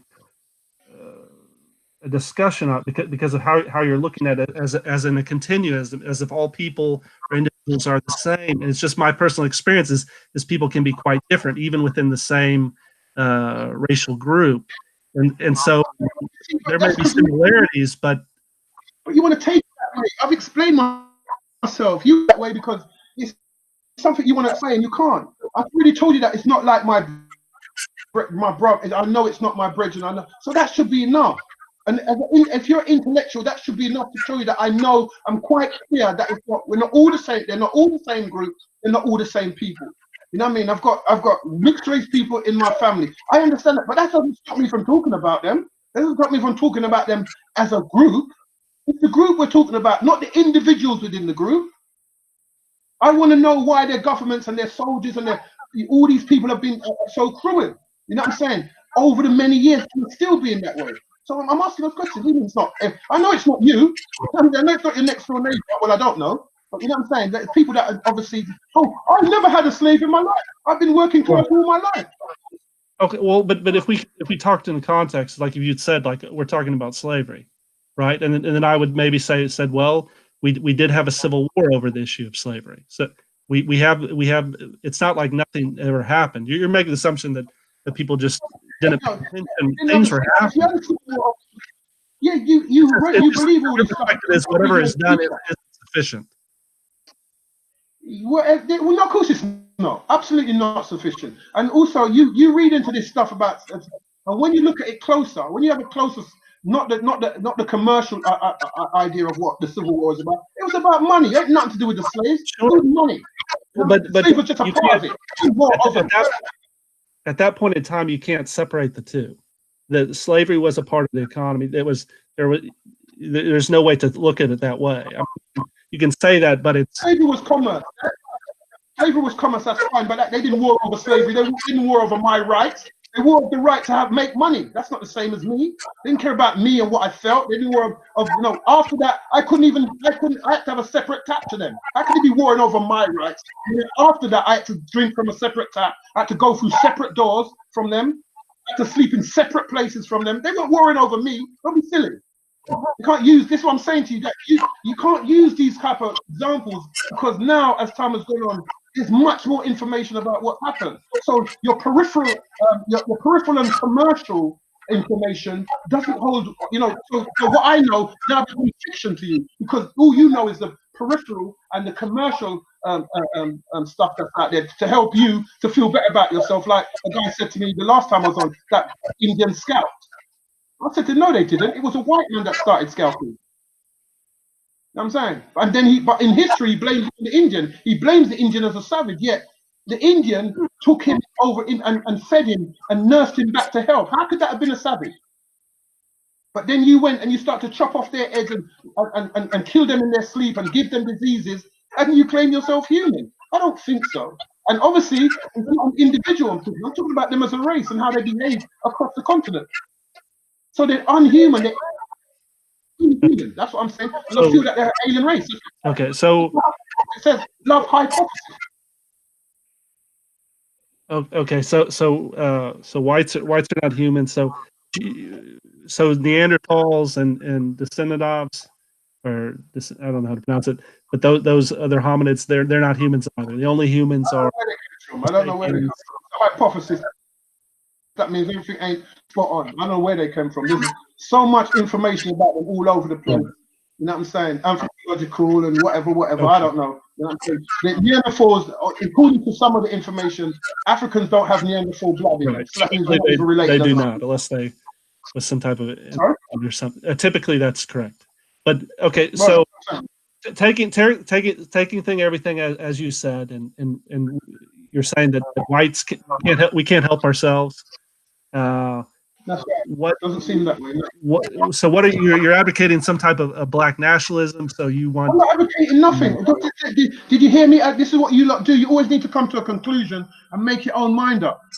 Does it sound like I was advocating something? I'm making people aware that there's other ways to think, because there's other information out there for other people other than yourself who are black, who are listening, who want to hear. It's not all about you and your race. It's not. And I'm sorry that it might offend you. Right, okay. In the U.S. at least, we live in a multicultural society. You wished. All you do is give them money. That's all you do. But you live in, they've just changed the water in Flint, and to privatize one people getting good water and giving the people who had good water in the first place shitty water. What kind of multicultural is that? It's a Hollywood multicultural. It's a TV multicultural. It's not real. You know what I'm saying? If they wanted to stop, if they wanted to do something about the corruption in the police force, the corruption in the economic system, the way that all the poverty that black people live in across that country, they could have done so. They could. They don't want to. So they have this pretentious TV version of, oh yeah, we've got a black president who's mixed race.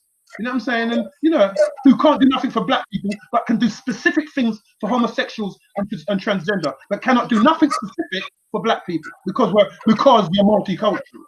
You wish. Now you're multisexual, so I guess that'll work. Okay. Uh, well, I don't want to take up other folks' time, and I don't want to get into specifics. I could say things about Flint and all, but you want to hear them, so it wouldn't do much. No, because we're not really about that. I'm just using it to try and crush the spirit. I get what you're saying is that it hasn't done that. My perspective is, I'm a nationalist, right? And I try to think about what's best for my country, for my people, all people in my country. And then we've gone more the multicultural route, civic nationalism, but I'm hearing you say that those things are failures.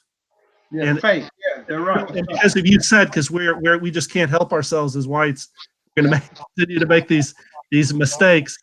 I'm saying, I'm trying to figure out where that would go, because it would sound like what you're saying is that blacks need to separate from whites and kind of do their own thing, and that multicultural societies will be an impossibility. They can't work. Of course, they're not going to work because white people want to dominate. They have a need to dominate. Even as you speak to me now, you know, as you was going off the phone, you felt slighted, and you decided to call what I was saying fiction.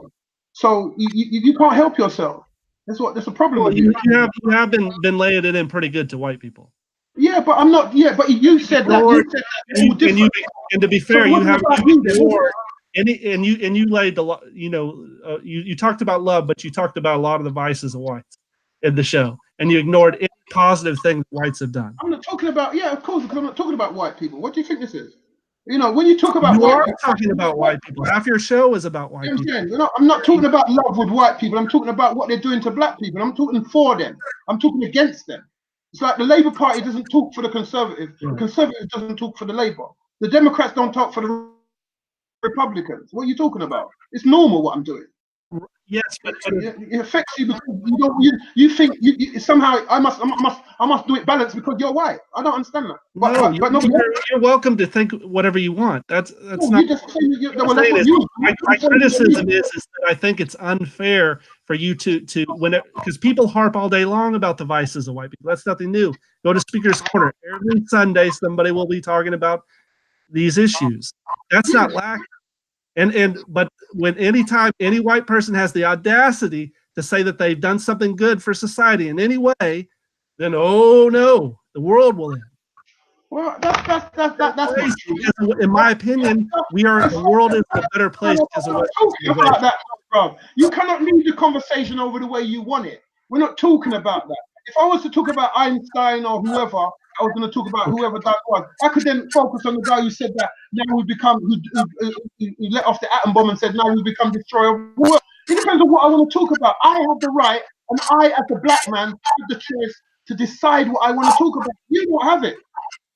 You know what I'm saying? You're not running it here. This is the only place I can run. So I'm running it here. Until you or your like friends who cannot stand when a black man's running his own thing, saying that I'm advocating this, and I haven't mentioned no advocacy of anything. All I'm doing is giving out my hypothesis with giving the information that I'm aware of that people can challenge like yourself.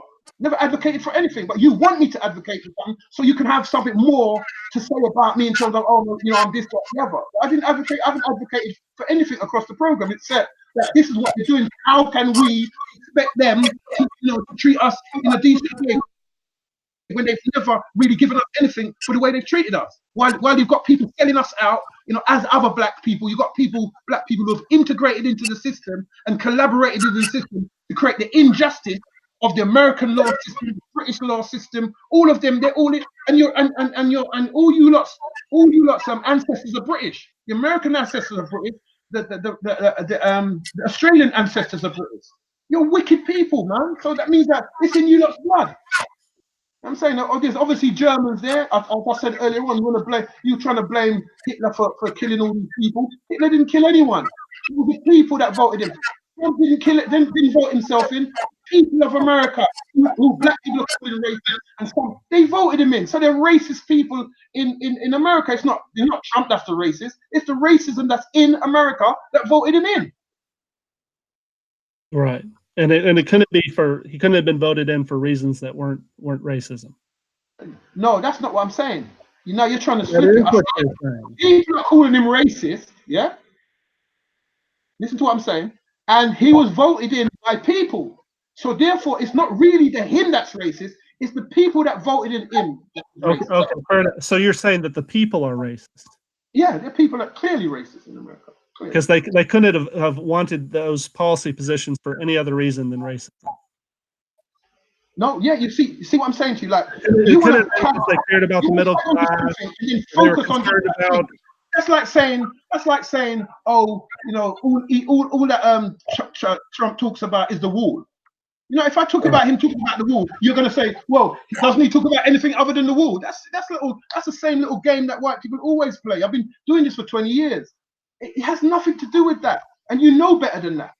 You know what I'm saying? Of course, he was voted for other reasons. I'm talking about what I just said, and full stop. What you're saying is meaningless. It has nothing to do with what I just said. You just added that in to create a diversion on what I just said. I added that in because you mentioned that earlier in your show. That you right, yeah. So what you're talking about? Condescendingly, you're going. So he couldn't have been involved. He couldn't have been in. You know, like that's a like why do you people do that all the time?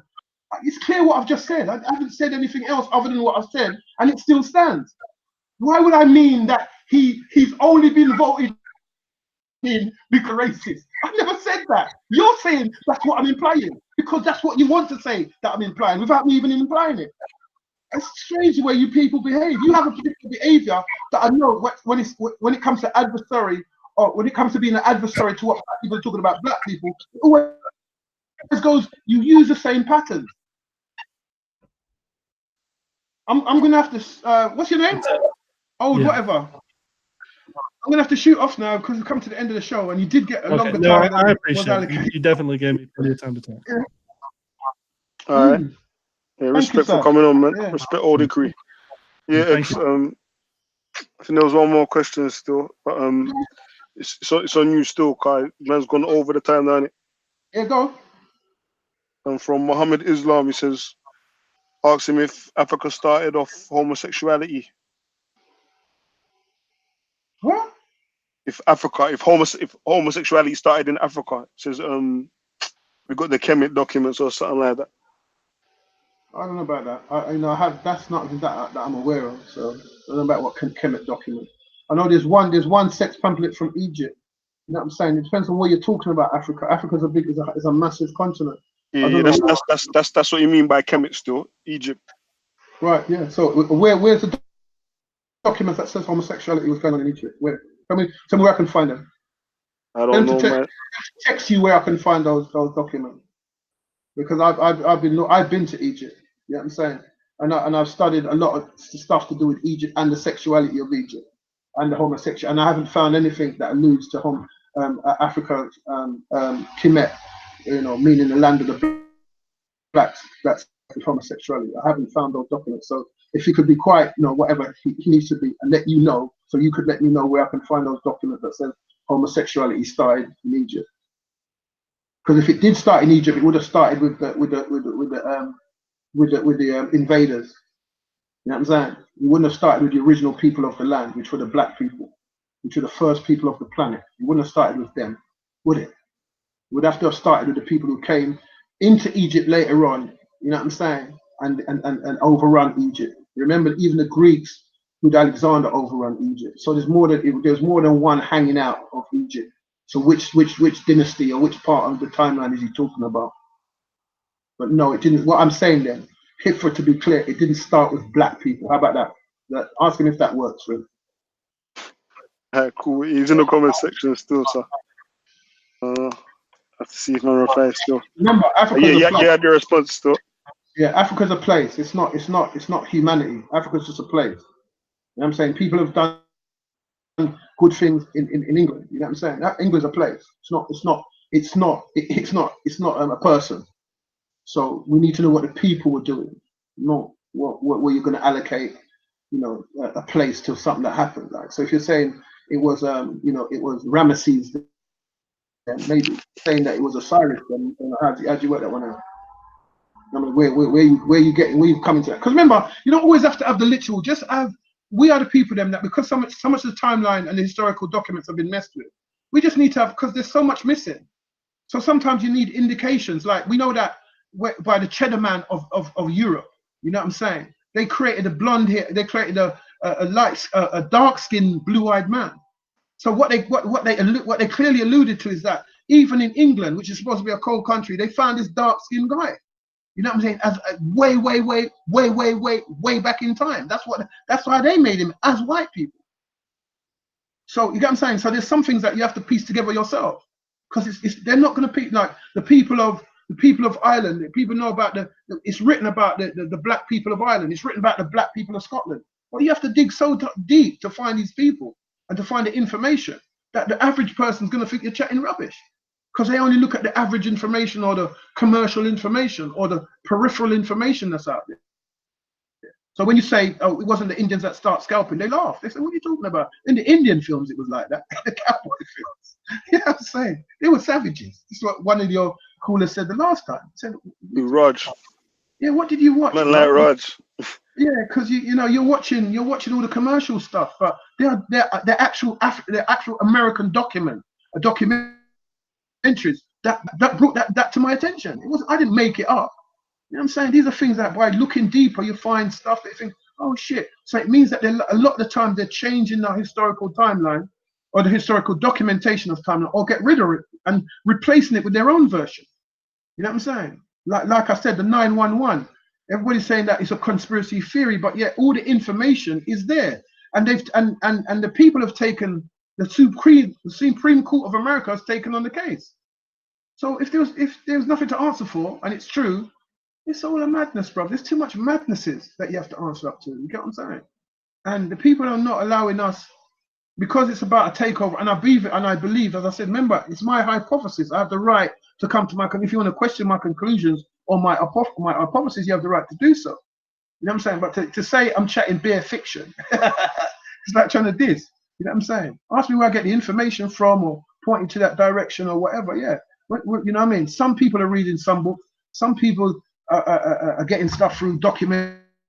You know what I mean? Some, you know what I mean? Like I got that book. I got the 5 love languages book. You know what I'm saying? Some people don't even know what I'm talking about. It's not even coming to their mindset yet. So we just got to keep it. You know what I'm saying? Like, as you know, I'm not alluding to anything. I'm telling people what I think that other think they should hear and know about. You know what I'm saying? And look at. And again, decide whether they want to say, well, he's chatting shit or whatever, or and mull it over from it. You know what I'm saying? Why should black man have had to have said to white man, am I not human and a brother? What treatment was you giving him in such a way that he had to beg you and say to you, I'm human? So what was you then? You know what I'm saying? What was a person that he had to tell them that he was human to? What was they? And how was they behaving that he was on his knees? Why is there pictures of men their balls being burnt off and stripped and whipped and hung, while children and men, women are looking up at them and laughing? What type of people are those? Every time there's some atrocity, they flare up and go, oh, what kind of atrocity is that? Oh. And yet the atrocities of their nation, it's vile. Vile, man. So again, we move slightly off, but still dealing with the aspect of the emotion and the love that they don't have it. They don't have compassion. You notice that nothing of that call. They never mentioned nothing about compassion, affection, empathy, sympathy. None of that. Did you notice that? Hello? Content. Yeah. Are you listening? More time. I was reading the comments still, trying to be the producer in the background. You get me? So I didn't really log into everything that my mom was saying still, but I remember you were talking about the slavery part, the abolishment of slavery.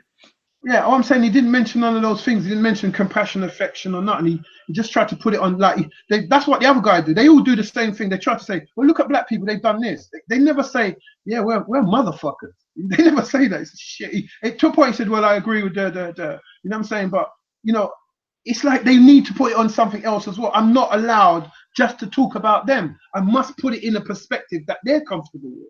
Why can't I just talk about you and what you've done? Why do I have to put you in a nice light as well and say, oh, well, and black people have done this too? We're not the dominant race.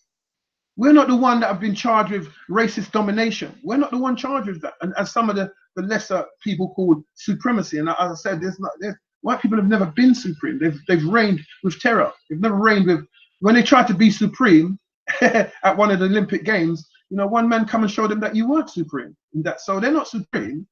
So they can't practice supremacy. They're practicing white racist domination.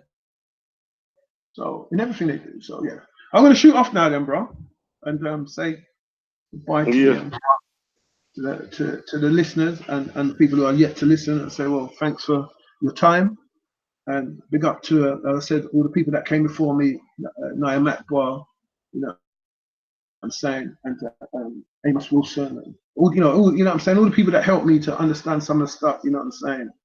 Yeah, big up Dr. X, man. You're doing great. Keep it up, yeah. Yeah, respect, Animal. Respect. I used to on the pun. You're supposed to cut out a long time, fam. Okay, I didn't know. You never told me that. You kept silent anyway, still, sir. Respect. Yeah. Of course, I follow the rules. Yeah. All these people, J.A. Rogers and all these people that have gone deep, Van Sertima, you know what I'm saying? All these people that have gone deep, these are the people that let me know what I'm saying. I'm not somebody that, I'm not a historian. You know what I mean? The first thing that the white man came on and said was try to diss me again, like the other white man. I keep telling you that. There's something about white people. They don't like certain titles. And they did this to me on the TV. Why have you called yourself a doctor?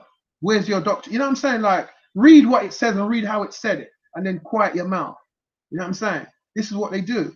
I mean, I've had them say to me on TV, oh, do we have to call you doctor? Like, what? Is that how, you know, you create your thing and you want to see it anyway? Regardless of that, I'm saying these are the guys. Sorry to cut you still, but some of the people in the comment section are balling for 20 more minutes still. Yeah, I'm saying some of the people, J.A. Well, I mean, I'll go. What do you want to do? What is it? Somebody wants to come in. Is that what it is?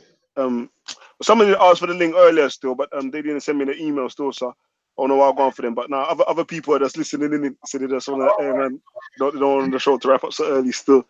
All right. I mean, it's a 3 hour, so I should be shooting. But just that as I saying with these guys, certain man, there's so many men out there, that black men that have dug beneath what the white man has presented as history. You know what I'm saying? Paleontology, anthropology. You know what I'm saying? And this is where I'm getting it from. So as I said, I'm not a historian and I'm not a doctor with all the writes all my stuff out and the dates and the time. So I just repeat it. Now, if you want to question it, then if it's questioned and you're saying I'm an absolute liar, then we could go to dates and time. You know, like my man said, what I'm saying is fiction. Like all you need is a little bit of research, and then everything that I'll say will prove itself. You know what I'm saying? But if you want to try and keep me on a certain level, and you want to try and dismiss what I'm saying, that's what you're going to do. But the bottom line is, these are the people that have educated me. You know what I'm saying? Because they talked about black. They unapologetically talked about black and what, you know, Marcus Garvey, what was happening to us. Unapologetically. These people want me to talk with apology. And so, you know, this whole stuff about I'm offended is how to stop you from speaking.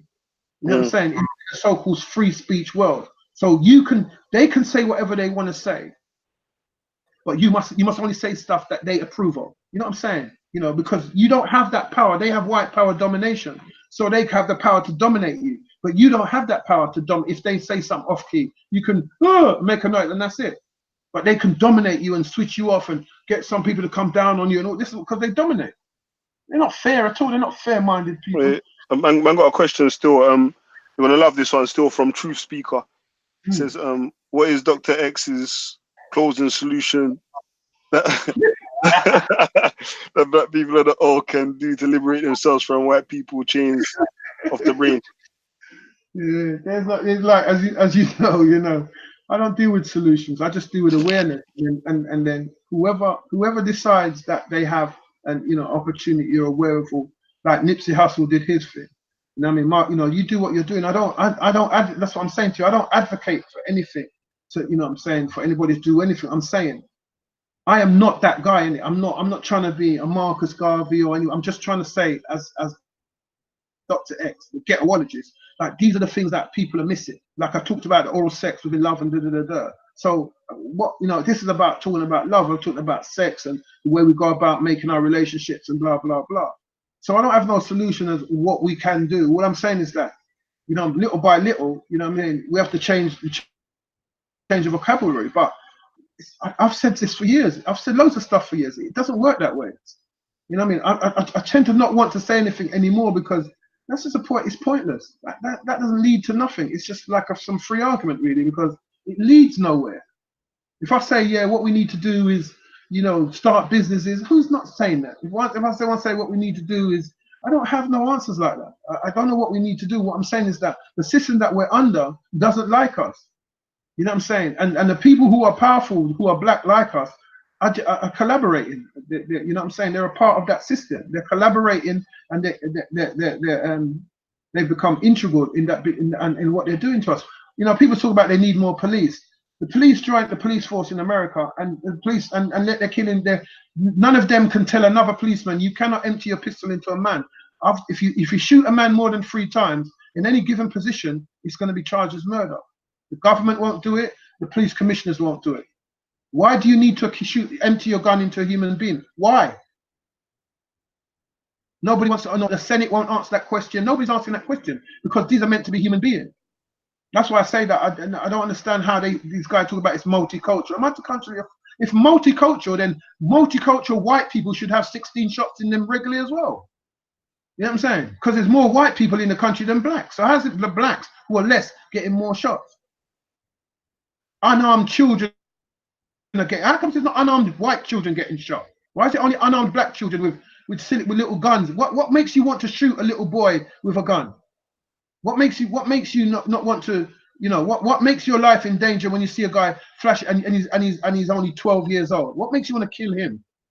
What is in your heart as a human being that makes you think that's okay? But yet, in that same heart, if you see the 12-year-old white boy with the gun, you're not wanting to kill him.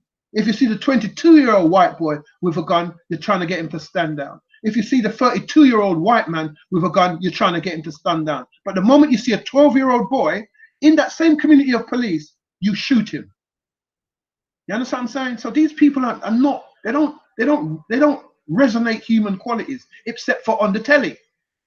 That means Hollywood and all the Netflixes and all the that's where the only time they seem to be humane. In this movie they shot this little boy and they went to school and they sacked the guy. They don't do that in real life. This is how they brainwash you with the TV to make you think that you know they're positive and all that. I remember I asked one of the time I said to them, if white people went and found a resource somewhere on this planet and there was only black people living there, do you think the black people would turn rich overnight in that place, or do you think they will be thrown out of that place and murdered?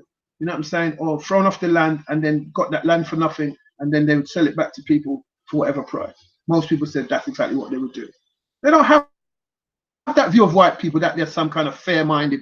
They're kidding themselves if they think with all what they're doing on TV and all that, we still end up thinking that they're fair. They'll find something like, oh, there's a special disease there that, you know, they have to quarantine, so everybody's got to move out, and then they can't move back. Then the next thing, the government's cleared it, and everything on that land belongs to the government. That's how they do. Same thing with the weapons of mass destruction in Iraq. There was none.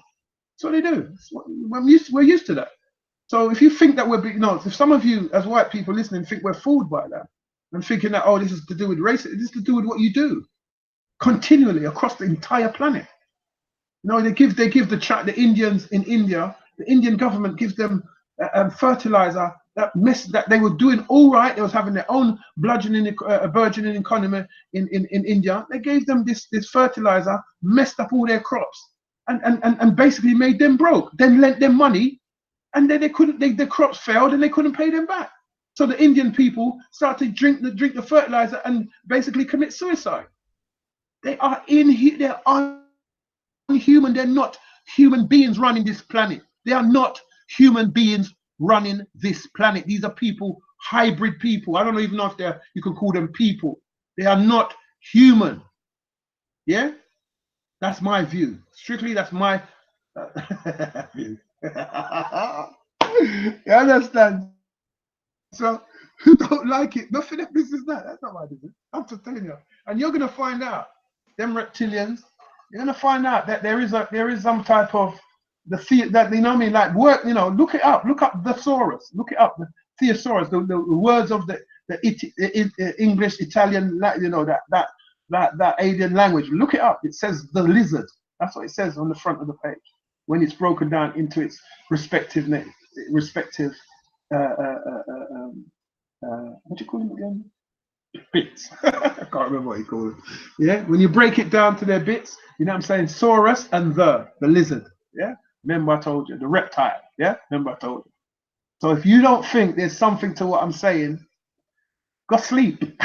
As somebody would say, go find something to do and go to dream about. That's it.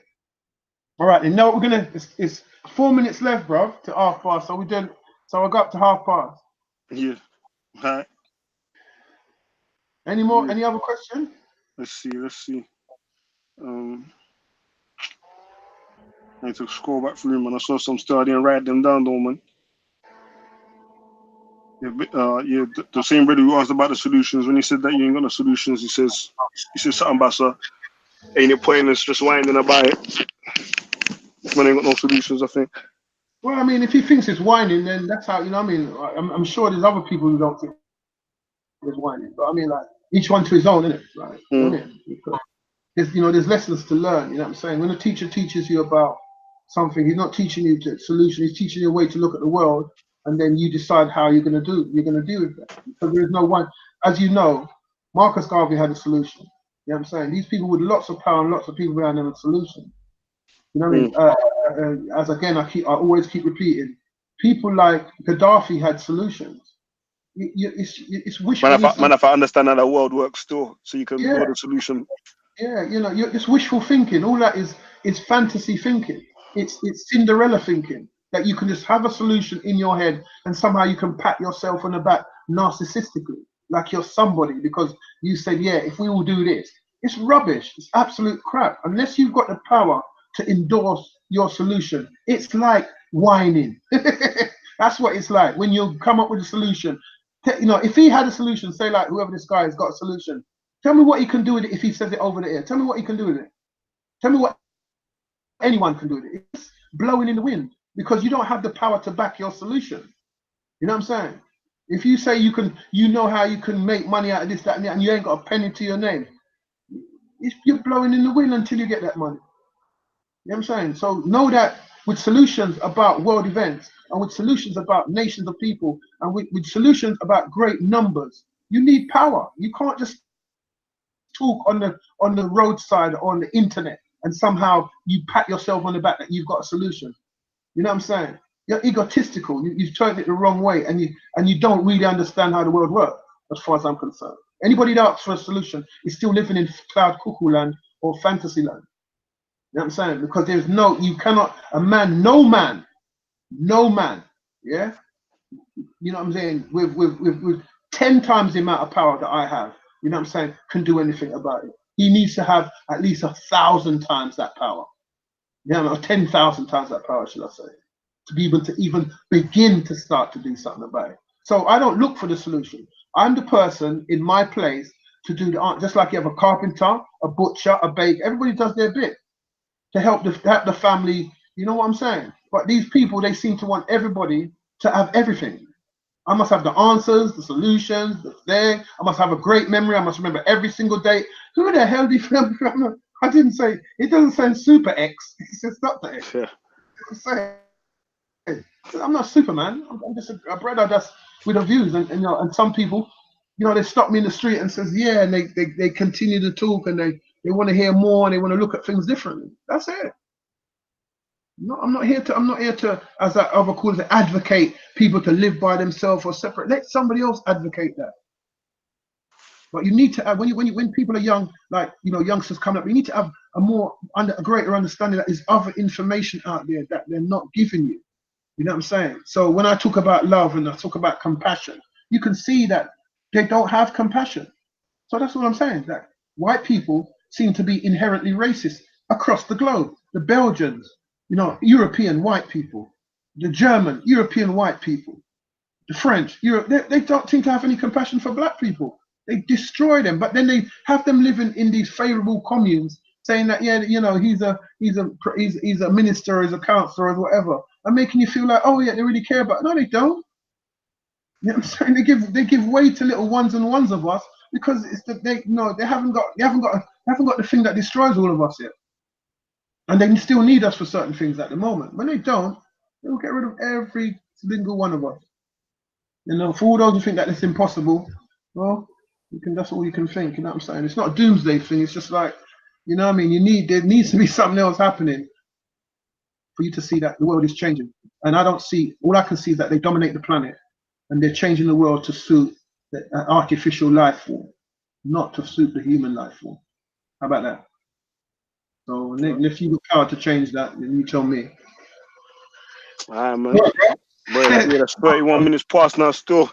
Yeah. You got that extra time, you get me? Show for sure. Yeah, man, that was cool. You know, going on. As I said, see, I said my goodbyes and still carried on. But as I said, like, these guys, you know what I'm saying? That's why I'm here, and man like yourself. So what can you do? You know what I'm saying? Until the next time. You know what I'm saying? We are those warriors that we fight. You fight with the camera and the mic. You know what I'm saying? They're different when, you know what I mean? Like when you have an army, you have the road, the medic, you have the guy, the cartographer, you have, you know what I'm saying? All different peoples are in an army if you're fighting back.